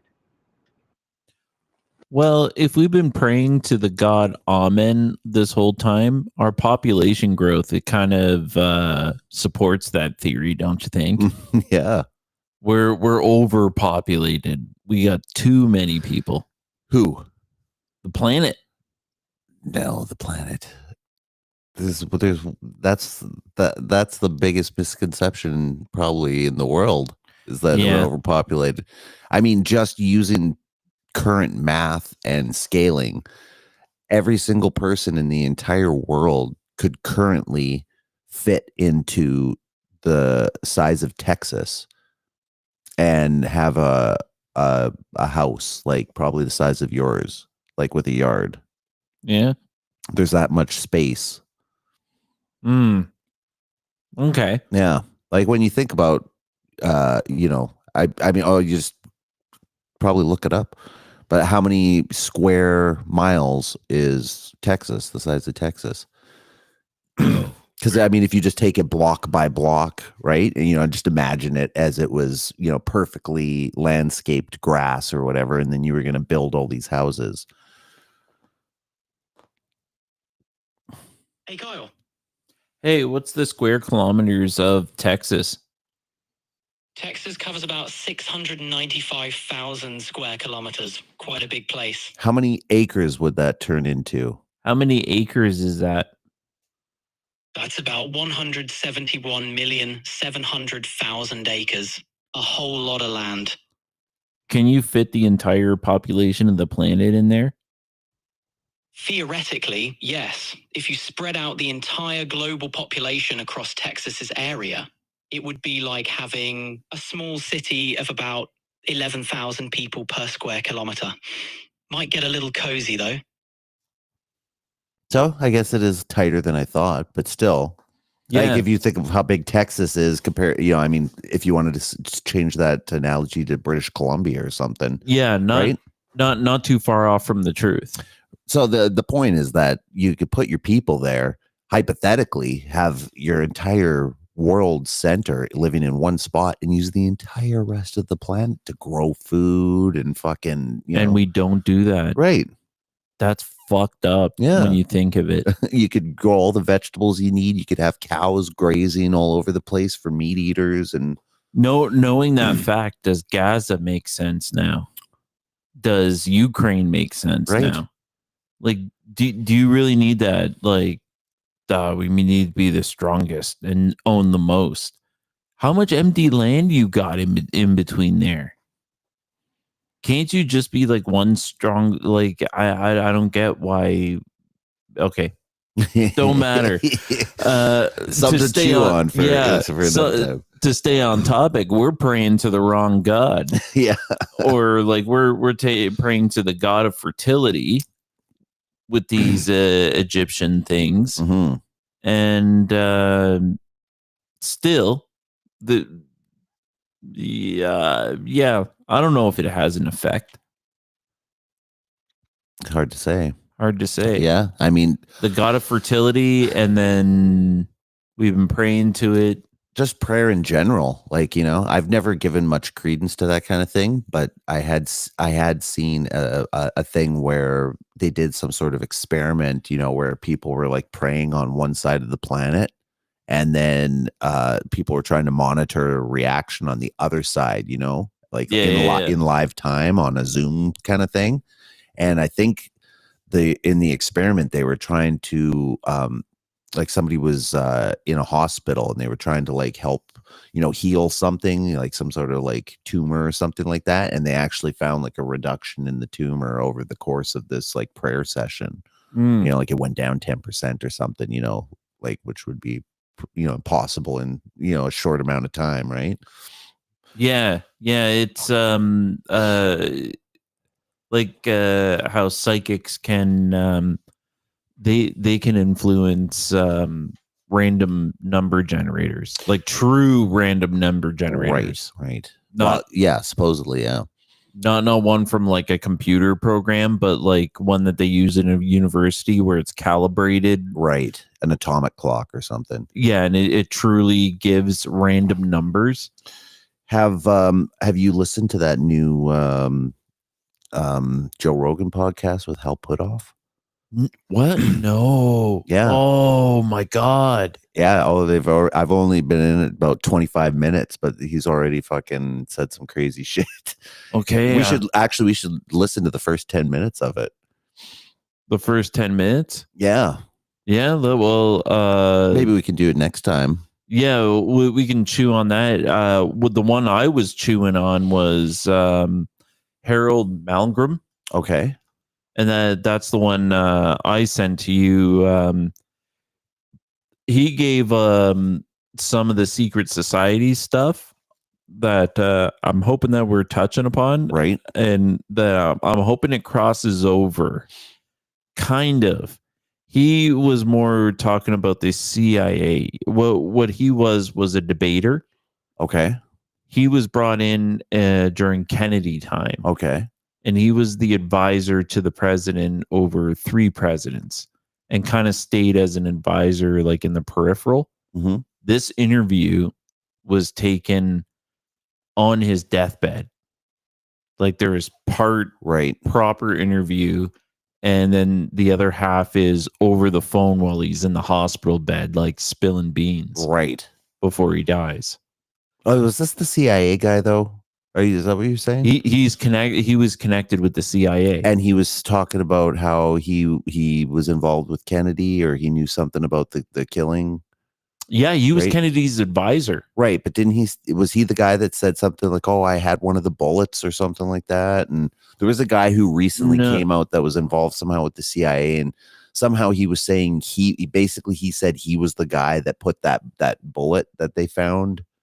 You know, like there's the famous thing where when Kennedy was shot, they found a bullet, next to him in the gurney, and it was an unshot bullet from this supposed gun. They're like, okay, well, why is that in there? He may have said that, and I may have not caught it, but he was saying basically he found this unused bullet, and he didn't know who to tell, and so he was like just nervous at the time, and he just slipped it into the gurney and hoped that they would find it and be like, oh fuck, what's this? Let's run tests and do all this kind of shit. But it turned into a big mystery, and he never came forward. And then like on his deathbed, I think he was like, I'm the guy that put that bullet there. Yeah, maybe. Yeah, it's probably not. Mixing up stories. My biggest takeaway though was that he was like verifying Roswell and the UFOs, and saying like, yeah, it's like that's a true thing, and like we all just kind of know it in our circle because we're our own thing. Yeah, but we're in that place though. I mean, you can't believe anything CIA guys telling you about fucking aliens. Maybe it's his last like duty to the like, I'm giving you a last hurrah. But on this topic, Corbell and Knapp, they nabbed another whistleblower that's just kind of saying the same thing that Grush did. Right. Yeah. Oh, I worked on this project, and yeah. Well, he's saying that he got a presentation slideshow, and it was of a triangle craft above, the mission was going after some Russian subs. Yeah, and it's like photos of okay, here's the subs here, like near Russian waters, and then black triangle appears above the subs. Right. And then just kind of like stays there for a while, and they don't know what's transpiring, but it really looks like the Russian subs are in cahoots with the black triangle with this that can do this crazy shit. Oh, well, I mean, that could also explain some things, right? Why, like, certain situations, why the US has such a ridiculous military build up. It seems like since the Cold War that they've just been increasingly building up. So if maybe say the Russians made friends with someone that we didn't, and they felt like, oh, we have to fucking bulk up or whatever, right? Yeah. And create this wall of enemy, because they know, okay, the Russians are going to come out and say, oh yeah, we've got aliens on our side. And maybe they don't, and they're just friendly with them. Maybe the aliens come in to make contact with Earth, and they land in fucking Russia instead of the US. We always think they're going to land on the fucking US's front lawn and fucking want to meet the president, right? But maybe they went to Moscow, shook hands with a Putin type character, and then fucking the US is like, holy shit, we got to fucking keep this shit under wraps, right? Well, according to we are going like way off on a side thing, but according to this guy, it was the nuclear bombs that were affecting the ETs. Right. Well, I mean, that's what notified them that like, hey, we got to take a look at these guys again, right? Yeah. Like, so they really found this out when they had their program of exploding nuclear bombs in space to see what it does. And they did it, and it knocked an orb out of the sky. I think they only did that once though. Yeah, and that like one time it did it. Yeah, because setting them off in space turned out to be kind of dangerous. Because I think the reason they shot it in space goes back to the whole idea that they faked space travel, because they had this like radiation belt they were trying to like get through, the Van Allen belt, I think, possibly. Yeah.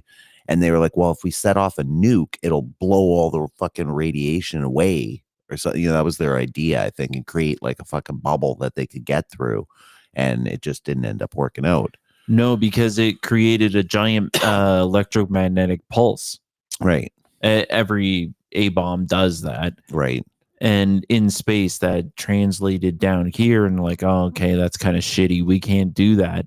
But it was knocking them out and they got a live specimen. And it was this live specimen that said, what fucked me up was the EMP. Mm-hmm. And like, okay, good to know. And that's their crash retrieval. That's how they get them in the first place. They wait for them. They shoot them with the pulse and they run and take their shit. Right. Yeah. Like pirates. I could see. I just saw something the other day, side note, about fucking Tesla being used for something again. Like, I think it was teleportation, like we were talking about like a week or so ago. Oh, but they've used Tesla's patents to teleport a person, to use some sort of teleportation. Yeah, and you're never really sure. Like, reassembled on the other side. Yeah, that's what we were getting into before. Yeah, might end up gross. You want to show up on the other side with a penis on your forehead? Yeah, might happen. Game over. Put me back through and see if we can fix it. Now it's your nose.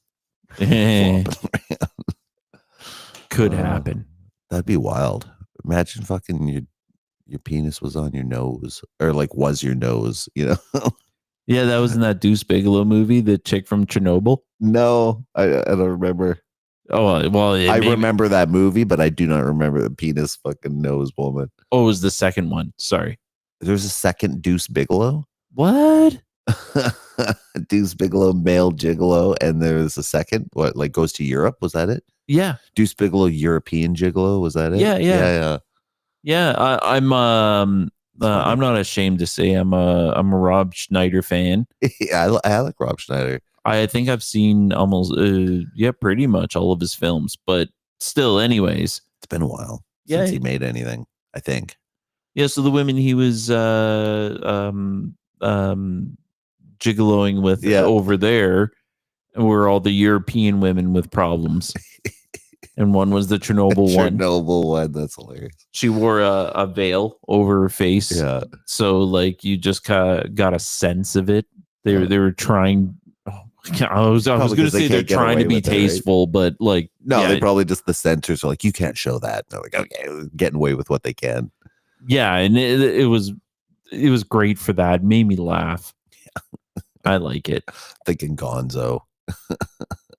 Yeah, that's what it looked like. Yeah. Then she sneezed. Oh my god. Oh. It ended up in somebody's soup and that's he ate hilarious. it. Yeah. Funny. Yeah, I love it. I might have to check that out. Yeah. Anyways, episode 3, Trail of the Pharaohs. Oh, I think this is getting into the Jesus stuff. This will be interesting.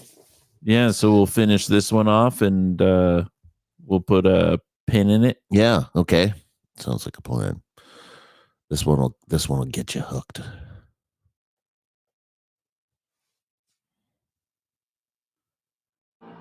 Unless it gets me going and then all of a sudden it's like 5 a.m.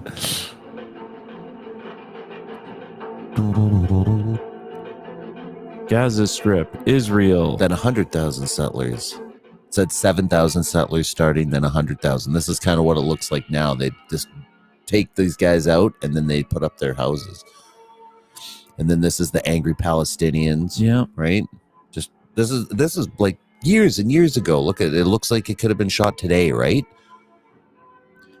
This is and like there's tanks and they're just throwing shit at these people because all they have are stones. Yeah. Right? This is the guys just going through bulldozing their houses.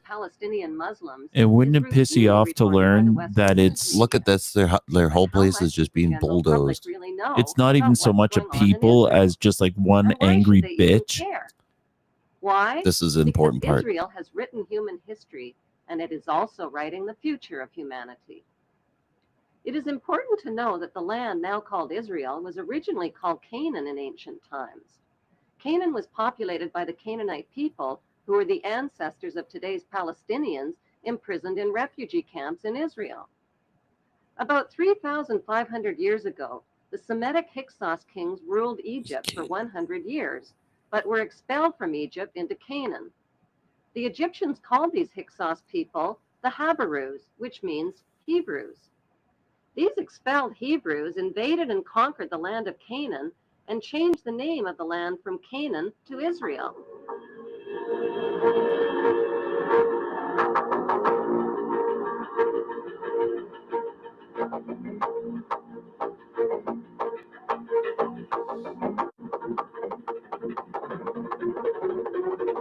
Ancient people shooting arrows, conquering land.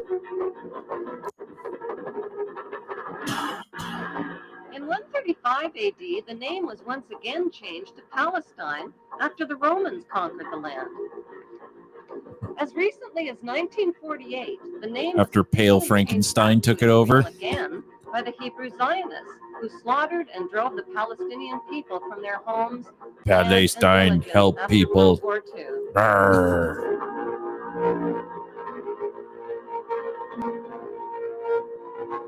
This is black and white footage of Palestinians being fucking shot at. To understand what's really going on in the world today is to journey back in time and dig up the ancient secrets of the past. Those ancient secrets have been hidden by the ruling class beneath the shifting sands of Egypt for more than 4,000 years. Okay, some Egypt stuff. Ark of the Covenant from the Bible? Indiana Jones movie. Is that what it was? Yeah. Clip from Indiana Jones. I thought it might just be a TLC thing. Indiana Jones was supposed to have taken the historian travel guides like Joseph the way it's Herodotus described, and Manetho, right, as well as writers like David Rohl, Ralph Ellis, and Niels Peter Lemke, provide flashlights into the past. The earliest remains of human life on Earth were discovered in Africa. The ancient Egyptians kept detailed records of their culture and history in tombs, in temples, and on pottery, using pictures and writings called hieroglyphics. Charlton Heston. Archaeology experts have found absolutely no evidence whatsoever Let that Hebrew my Jews people lived as slaves in go. Egypt, or of their exodus from Egypt. Oh, the plain truth is that Moses found absolutely no evidence whatsoever that Hebrew Jews lived as slaves in Egypt or of their exodus from Egypt. The plain truth is that Moses didn't lead Hebrew slaves out of Egypt any more than Charlton Heston did. So who was that bearded man with a magical staff named Moses?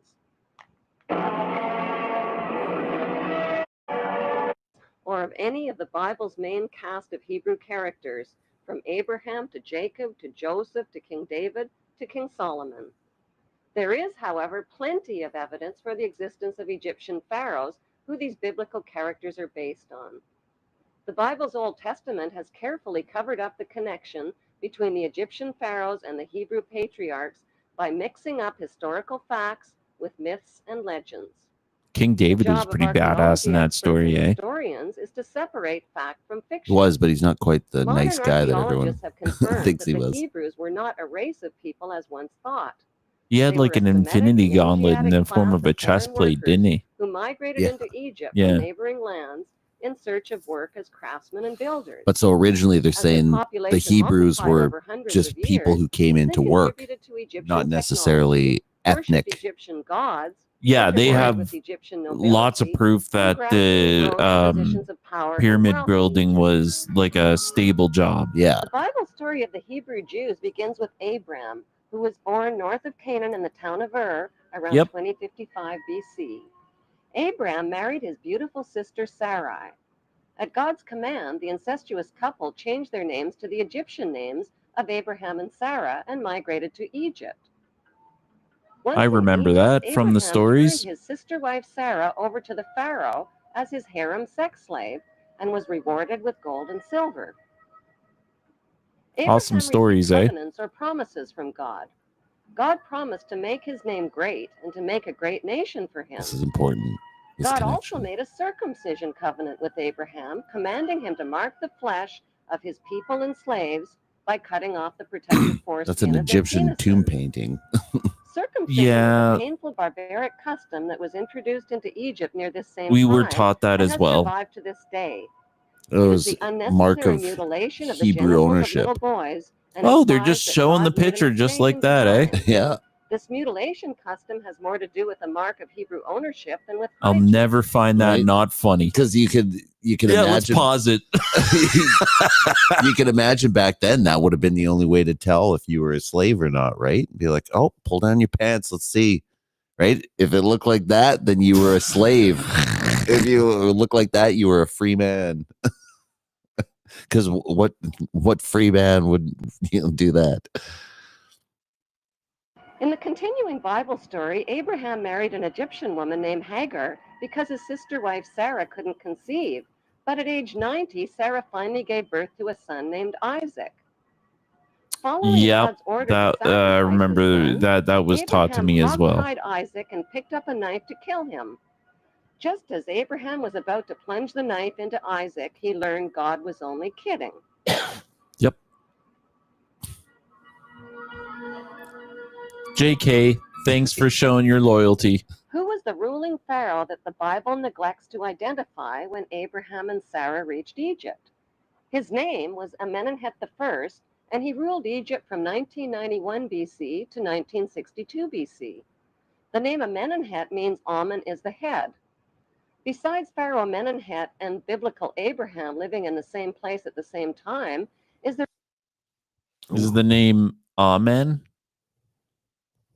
The name Amen?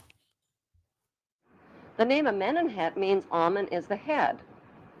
According to Egyptian history, Pharaoh Amenemhet I was not of royal blood, and his family origin is unknown. Egyptology experts believe he seized the throne of Egypt after murdering Pharaoh Mentuhotep. Oh, okay. In 1818, Antonio Lobolo made a revolutionary discovery that identified the biblical Abraham as an Egyptian pharaoh. During Lobolo's excavations in the Egyptian Valley of the Kings, he exhumed 11 Egyptian mummies along with rolls of papyri inscribed with hieroglyphic writings and drawings. One of those drawings was interpreted by Mormon Joseph Smith and his Egyptologists as Abraham sitting on the pharaoh's throne. Yeah, Abraham's 100%. name was also deciphered on a roll of papyrus. Speaking of Mormons. Yeah, so they mentioned... I thought that was interesting. Joseph Smith published his controversial findings in the Book of Abraham in 1842 and was murdered 2 years later. Today, the only Egyptian pyramid tomb forbidden to the public is the tomb of Pharaoh Amenemhet I, who many researchers now believe is the biblical Abraham. Looks like nothing, right? Why have Egyptologists never found the remains of Pharaoh Amenemhet I or of biblical Abraham?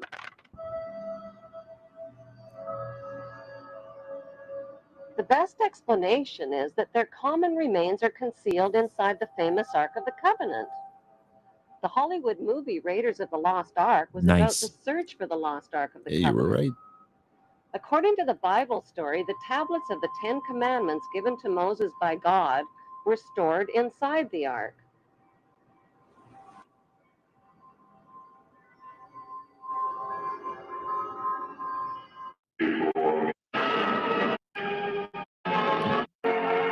Ark of the Covenant is, in fact, an Egyptian canopic chest, where the dried organs of royal kings and pharaohs were stored, not the Ten Commandments.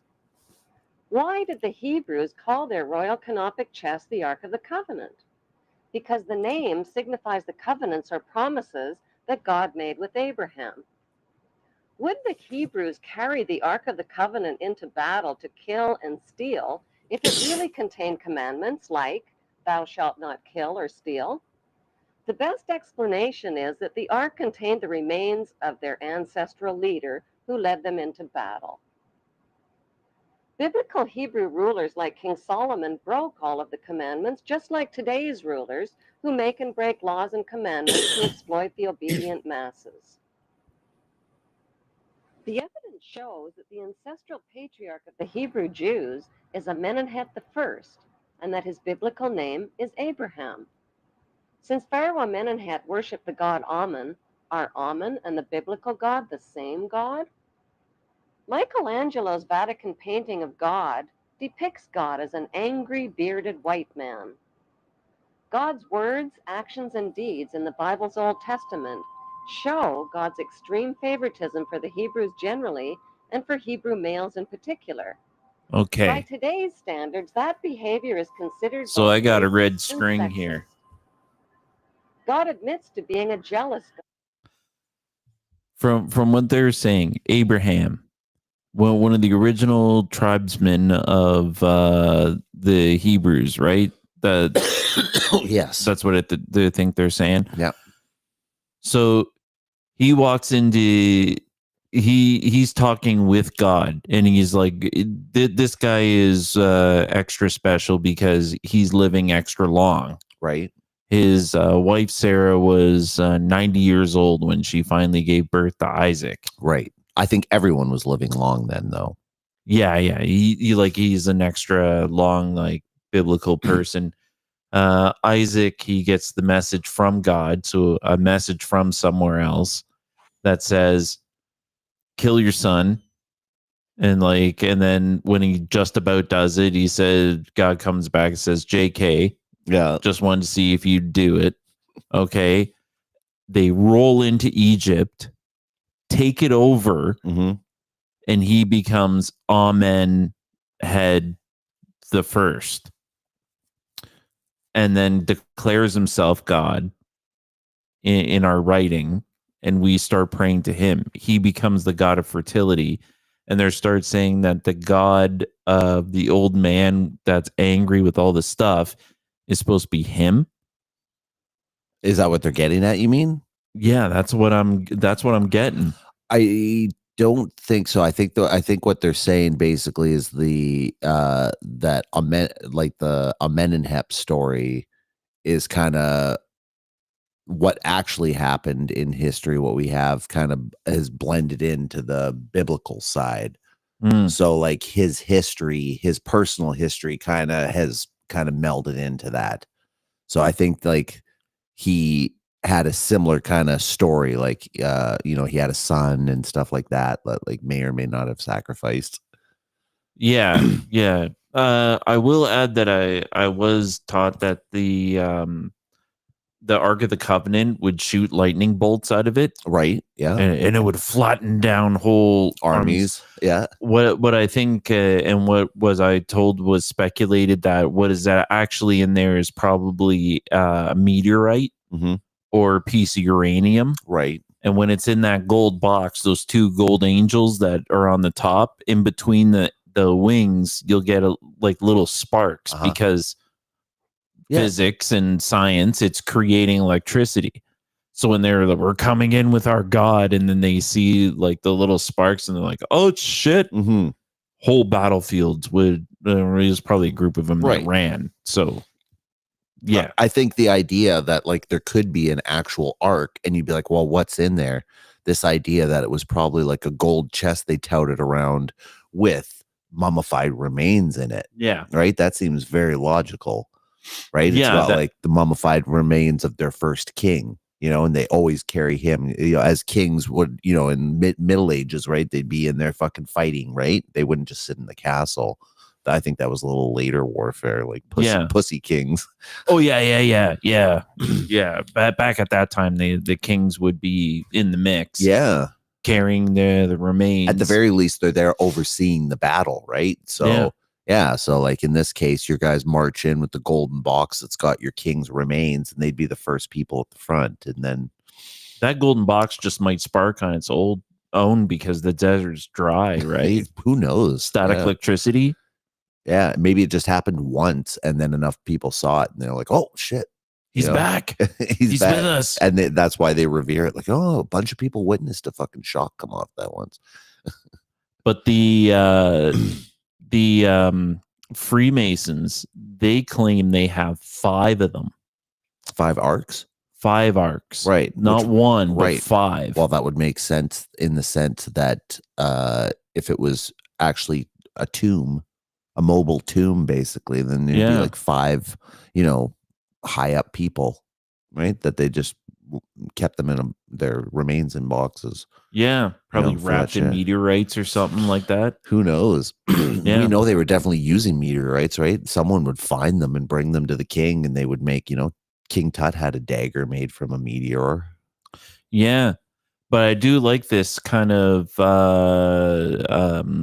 evidence that they're throwing together that the well, not the god, but the first kind of like featured person in the Jewish Bible, which is the first person in the Christian Bible too. Right. It's the same thing. Is this person that took over Egypt, and then is it later on or no? Moses happened. I get into Moses' story after this. I think Moses is after this point. Yes, yeah. So maybe Egypt's really mad about this guy taking over at that one point, and that's why they're mad at the Jewish people. I think it's Abraham, and then he's got his son Isaac, and then I think Isaac has Noah, possibly. Yeah, and they're by this point, Egypt's all sick of the new rule. And actually, Enoch, that was his dad, right? Really? That was Moses' dad. I'm pretty sure it was Enoch. Enoch's the guy who got all tripped out in the desert and saw the angel UFOs. Let's ask Chat GPT. Be like, who was Enoch? Was he it was either his father or his son, one of the two. Hey there, I'm Copilot, your AI buddy, and I'm here to chat with you about anything and everything. You can talk to me just like you would with a friend. I'm all ears for your thoughts, ideas, and questions. And if you all right, enough with the speech. Things up, you can change how I sound or how fast I talk. Ready to dive in? Okay. In the Bible, who is Enoch related to? Is it Abraham? Great question. Enoch is a different figure from Abraham in the Bible. Enoch is actually the great-grandfather of Noah. He's known for his righteousness and for being taken by God, which is interpreted as him not experiencing death in the usual way. Abraham, on the other hand, comes much later and is a key patriarch in the Bible, considered the father of the Israelites. So they're not. Oh, he's Noah. That's who it was. That's why. Noah was first, right? Noah's the first guy. Okay. So, yeah. Okay. Well, let's see where this takes us then. Yeah. God, who approves of ritual human and animal sacrifice as proof that he is obeyed and worshipped above all other gods. He terrorizes, punishes, and kills the enemies of the Hebrews.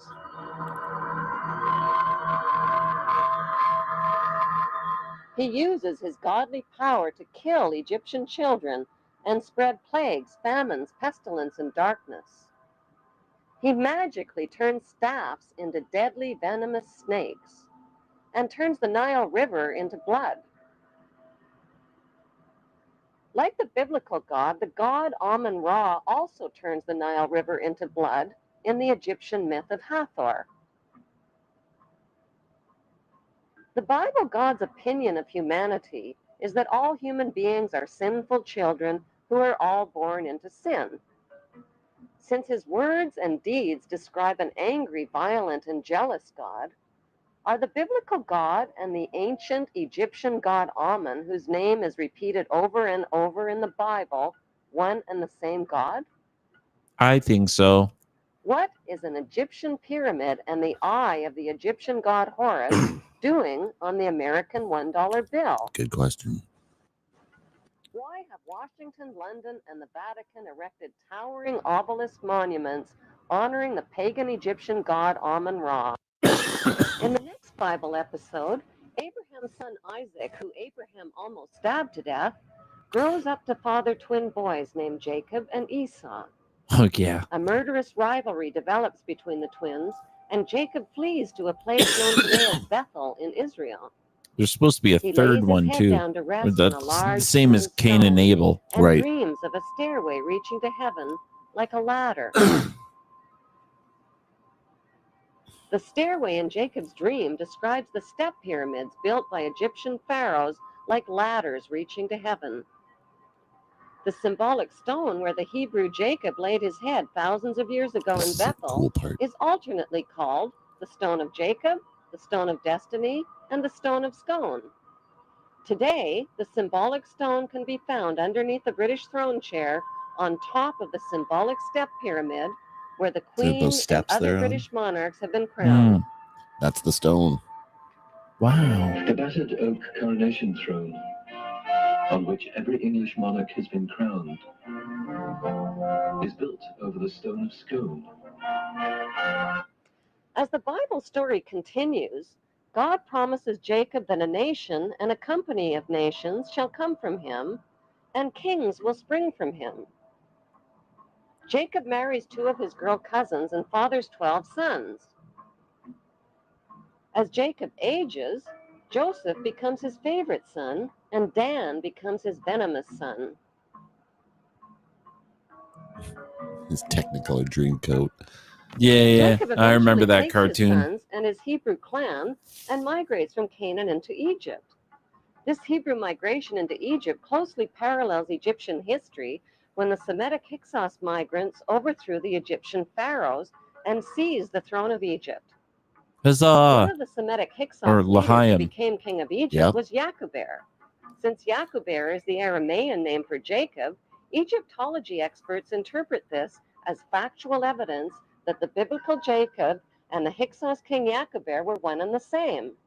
Historical records show that the Semitic I like Yakuber better. Ruled Egypt for over 100 years. The Egyptian people rebelled against these Semitic kings and pushed them into northern Egypt. By 1500 BC, a peace agreement was reached between the Egyptians and the Semitic Hyksos, which allowed the Hyksos people to leave Egypt peaceably and move to Palestine and Jerusalem in the ships and Egyptian-controlled sails. land of Canaan. The American flag, basically. Their gradual and peaceful migration closely matches the Bible story of the Semitic Hebrew exodus from Egypt into Canaan in 1447 BC. According to the Bible story, when the Hebrews arrived in Canaan, they renamed it Israel and divided the land up into 12 tribal states, which they named after the sons of Jacob. Jacob's favorite son, Joseph, stayed behind in Egypt. Joseph hid his Hebrew identity by marrying an Egyptian wife and changing his name to the Egyptian name, the Jew bear, Paneah, which means he who can reveal secrets. Oh, really? According to the Bible, Joseph ruled Egypt as the Pharaoh's top vizier and bought up all the private land in Egypt from the starving people. Then he taxed them out of 1/5 of their income. Was Joseph the chief vizier of Pharaoh and Moses, who negotiated the peace agreement allowing the Semitic Hebrew Hyksos people to settle in the Egyptian-controlled land He's of dressed Canaan? like a native Canadian. Look at that. That's the like Hebrew connection to the names. Egyptian pharaohs is further revealed in the biblical That was story Pharaoh of Moses. Huh. That was his name. Many years ago, in a land called Egypt. Oh, Jesus. Okay. Guess we'll have to leave it. Yeah, we'll end up going all night. Yeah, but yeah, they do. They get in. Oh, well, let's go. They get into the story of Moses here, and basically they tie him to the actual pharaoh named Tutmosis. Yep, the third. So there was like that many different. Like, I mean, you think about it, and you're like, oh, geez, there's no biblical names, but then you look and you're just looking in the wrong time period, and then you look into like, oh geez, there's no biblical Moses, but there's a famous pharaoh named Tutmosis. That's weird, right? Like, yeah. How about this factoid to like throw it all into the mix is that when the pyramids were being built, woolly mammoths were a thing. Yeah, right. I mean, not only were they a thing, I mean, how old do they think the pyramids are? As old as woolly mammoth, anyways. Well, did you know woolly mammoths were only around like maybe 2,000 years ago? So that would have been the time of Jesus. Yes. Yeah. Well, the pyramids were up well before Jesus, right? Because but Jesus was at the same time as roughly within 30 years of Cleopatra, right? And Cleopatra is closer to the invention of the iPhone than she is to the building of the pyramids. Yeah. So that's how far back those guys go. They go that far back, but at the same time, out of human history, we're talking not too long after the Ice Age, boom, Jesus. Yeah. I guess it depends what the timeline. We'll have to look back and see what the actual timeline is for it. So this is what you were touching upon before, that if the Bible story and the Egypt story are kind of the same thing, just kind of mashed together to like, yeah, this is what happened 2,000 years ago, when really we have no fucking idea. And we just cobble this together just so you can live in the moment. Mm-hmm. Like, fucking don't worry about it. Just keep on marching. We got to set up something. And they set up something pretty shit, but it was something, rather than us being in these tribes out in the desert, Yeah. Fuck that shit. It's better being in a city. I want a hospital, please. And an ambulance. Oh, and a police officer. That'd be great. I will give my taxes for that for sure. Yeah. Well, I mean, in some of those biblical cities, right, they would say, like Sodom and Gomorrah and stuff, right? Like they would just somehow there'd be like 50,000 people living there. And the people that lived there all had a code where they would just rob anyone that came to town. Right. And they still had courts and stuff like that to like settle disputes, but their disputes were about who was robbing who and stuff, and like, oh, well, I lawfully, was robbing him, and it was like, oh, well, if he didn't see it or, you couldn't defend yourself, then, that's how it has to be. They start treating life cheap, Yeah. People are gambling in the streets, having like all the ills of just like live and lose are just on display. And that's when Moses, like, God goes, okay, like, fuck this. Here, I'm going to write down some rules. Okay, take this down, But it also at that time, right, when the Sodom and Gomorrah thing was going on, that's before the biblical flood, right? Was that all pre or was that after? That was the reason. Yeah, because that's the reason, right? Sodom and Gomorrah was the reason basically for the flood. They were like, if we can't find one good person in this city, then we're going to destroy it. And it got turned into, brimstone came down and destroyed it, right? I think is the idea. Because I don't think it ended up actually going into the flood. It was was part of a reason for the flood coming, but flood was like way before that. Oh, it was before Sodom and Gomorrah? Yeah, way before that. Okay. Way before that. Yeah. Yeah, okay. The flood kind of lines up with when the Ice Age broke. Right. Yeah. Well, I guess we'll have to tackle that next time. Well, I'm sure they would start chip out the timeline. Yeah. But it might not even be the right timeline. We might not even know. Yeah. It's too hard to know. It's almost certain. Oh man, wait till we get into timeline manipulation. And that, you remember that first link that I had sent you was regarding the Fomenko timeline manipulation, basically. Okay, I'll dive into that. Yeah, his whole thing is that the biblical character of Jesus was only killed 1,000 years ago. Only 1,000 years ago. So the whole biblical story, however it's interpreted, now, only happened 1,000 years ago. And if that's Egypt, he's saying that Egypt is actually not very, very old. Oh, okay. Like maybe it was only built in the last 1,500 years, even. Huh. Because he's looking at things, like certain erosions and stuff like that. And they're like, it's happening pretty fast. We're witnessing heavy erosion happening on pyramids and stuff in our lifetime. So he's like, if these have been here for supposedly, thousands of years, these should be ground down a lot more than they actually are. Yeah. Right. And so he goes into these different theories about it and stuff. And I've mostly listened to it before, but now I was watching a video series about it, and they were showing like they're backing this idea that the pyramids were cast out of concrete. And there's some people that actually do some building. They're part of this group of scientists called the Geopolymer Institute, but they're a bunch of like academics that believed that Romans had concrete, right? There's this thing called Roman cement, which they still don't know how they made it, because as it gets older, it gets harder. That's part of the properties of Roman cement. It's like it cures over time and gets harder and harder, whereas like our cement gets weaker and weaker over time. Yeah.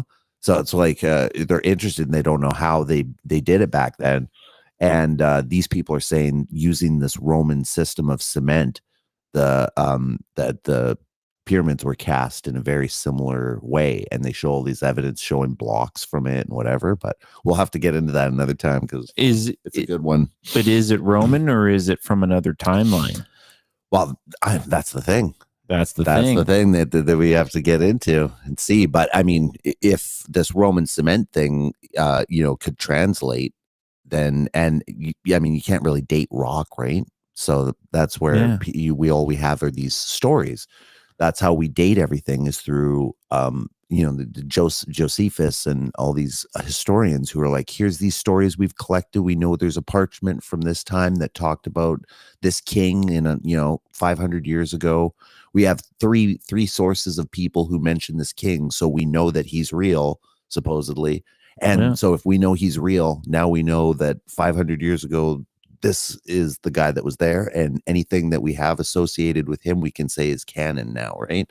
Yeah. Oh, okay, there was a war at this time between him and these people, so we know that this people must have existed, and it just turns into a fucking cascade, right? And then you wouldn't believe the amount of embellishment that they come through with that, because they're like, oh, well, we know this happened, and then it's their job to be an expert on it, and they just fucking, fill in the gaps using their imagination. Yeah. Yeah. So one thing I just want to add before we go, as like a word of caution, a story I came across recently was just like spooky stories from around the web kind of thing. And it was a true story of a guy who didn't survive the idea of quantum immortality. Okay. He got this idea in his head that there's infinite timelines. Yeah. And you're when you die, you just bump to the next one, right? Yeah. And that's happening constantly. Right. You are constantly making the wrong decision, but also the right decision. So you're only going to go on the right one. Right. And that it's kind of impossible to die. Interesting. It was bred within mental illness. Mm-hmm. And he didn't survive it. Well, did he? No. We don't know if he did it. Maybe he's kicking it on the next timeline. He's the Joe Rogan over there. We don't know. The next posts were from his brother, and it was quite sad. Like, he's like, yeah, my brother did it. Like, yeah. He's gone. He's factually gone. Mm-hmm. Like there's some reality that comes into play. These avenues are great. I love researching them. But they're great for the surface. Yeah. Not to treat very seriously. I know. But I mean, hey, if you think about how this shit works with the remote viewing, I mean, if that's at all true, which it sounds like more and more, that it actually could be a lot serious stuff to it, Yeah. And maybe consciousness works on a different level like that, and that whole quantum immortality thing might not be too far off. Well, one thing I like to pride this podcast being on is regular guys at the ground level. If any of that stuff is true, it's going to be true on such a small, scalable, like something I can test, and it won't be that invasive. Right. Nothing that's going to lead me down a rabbit hole where I have a mental break and I end up just checking out because I can't take it anymore. Mm-hmm. I think that's possible to anybody. You don't know when it's going to creep up on you. So, yeah, if we're going down this road, I like the guy who took acid and thought he could fly, so he jumped off a building. Like, why didn't you just jump on one spot first and see if it worked? I know. I had a guy in school that happened with. He jumped off of the roof of the school on acid, thinking he could fly. For serious? Yeah. I thought that was just like nobody would actually do that. Yeah, no, it had happened to a guy at our school, and I think he broke his neck or something like that. Holy shit. Yeah, there was another incident where some guys were up, and I can't remember if they were on acid or not, but they were on the roof of the school fucking around, and one of them fell through a fucking soft spot in the ceiling, and it went in. They were in the gym, so it's like the highest point, right? Fucking fell through into a pile of chairs at the bottom, like those old ones that they stack them up. And I think fucking he survived, but I think one of the feet ended up getting lodged in his head, like one of the legs from the chairs was like fucking shoved through his head. Yo, and they had to like surgically pull it out of his fucking something like that. Yeah, exactly. Yeah. So I think the moral of all these stories are all this shit sounds fun, but don't climb ladders when you're on acid. Test it out. Just small steps. Never hurt yourself. Yeah. All right. Cool. Thanks everybody for joining. Yeah, we'll catch you next time on the Conspiracy Wars. Bye everybody.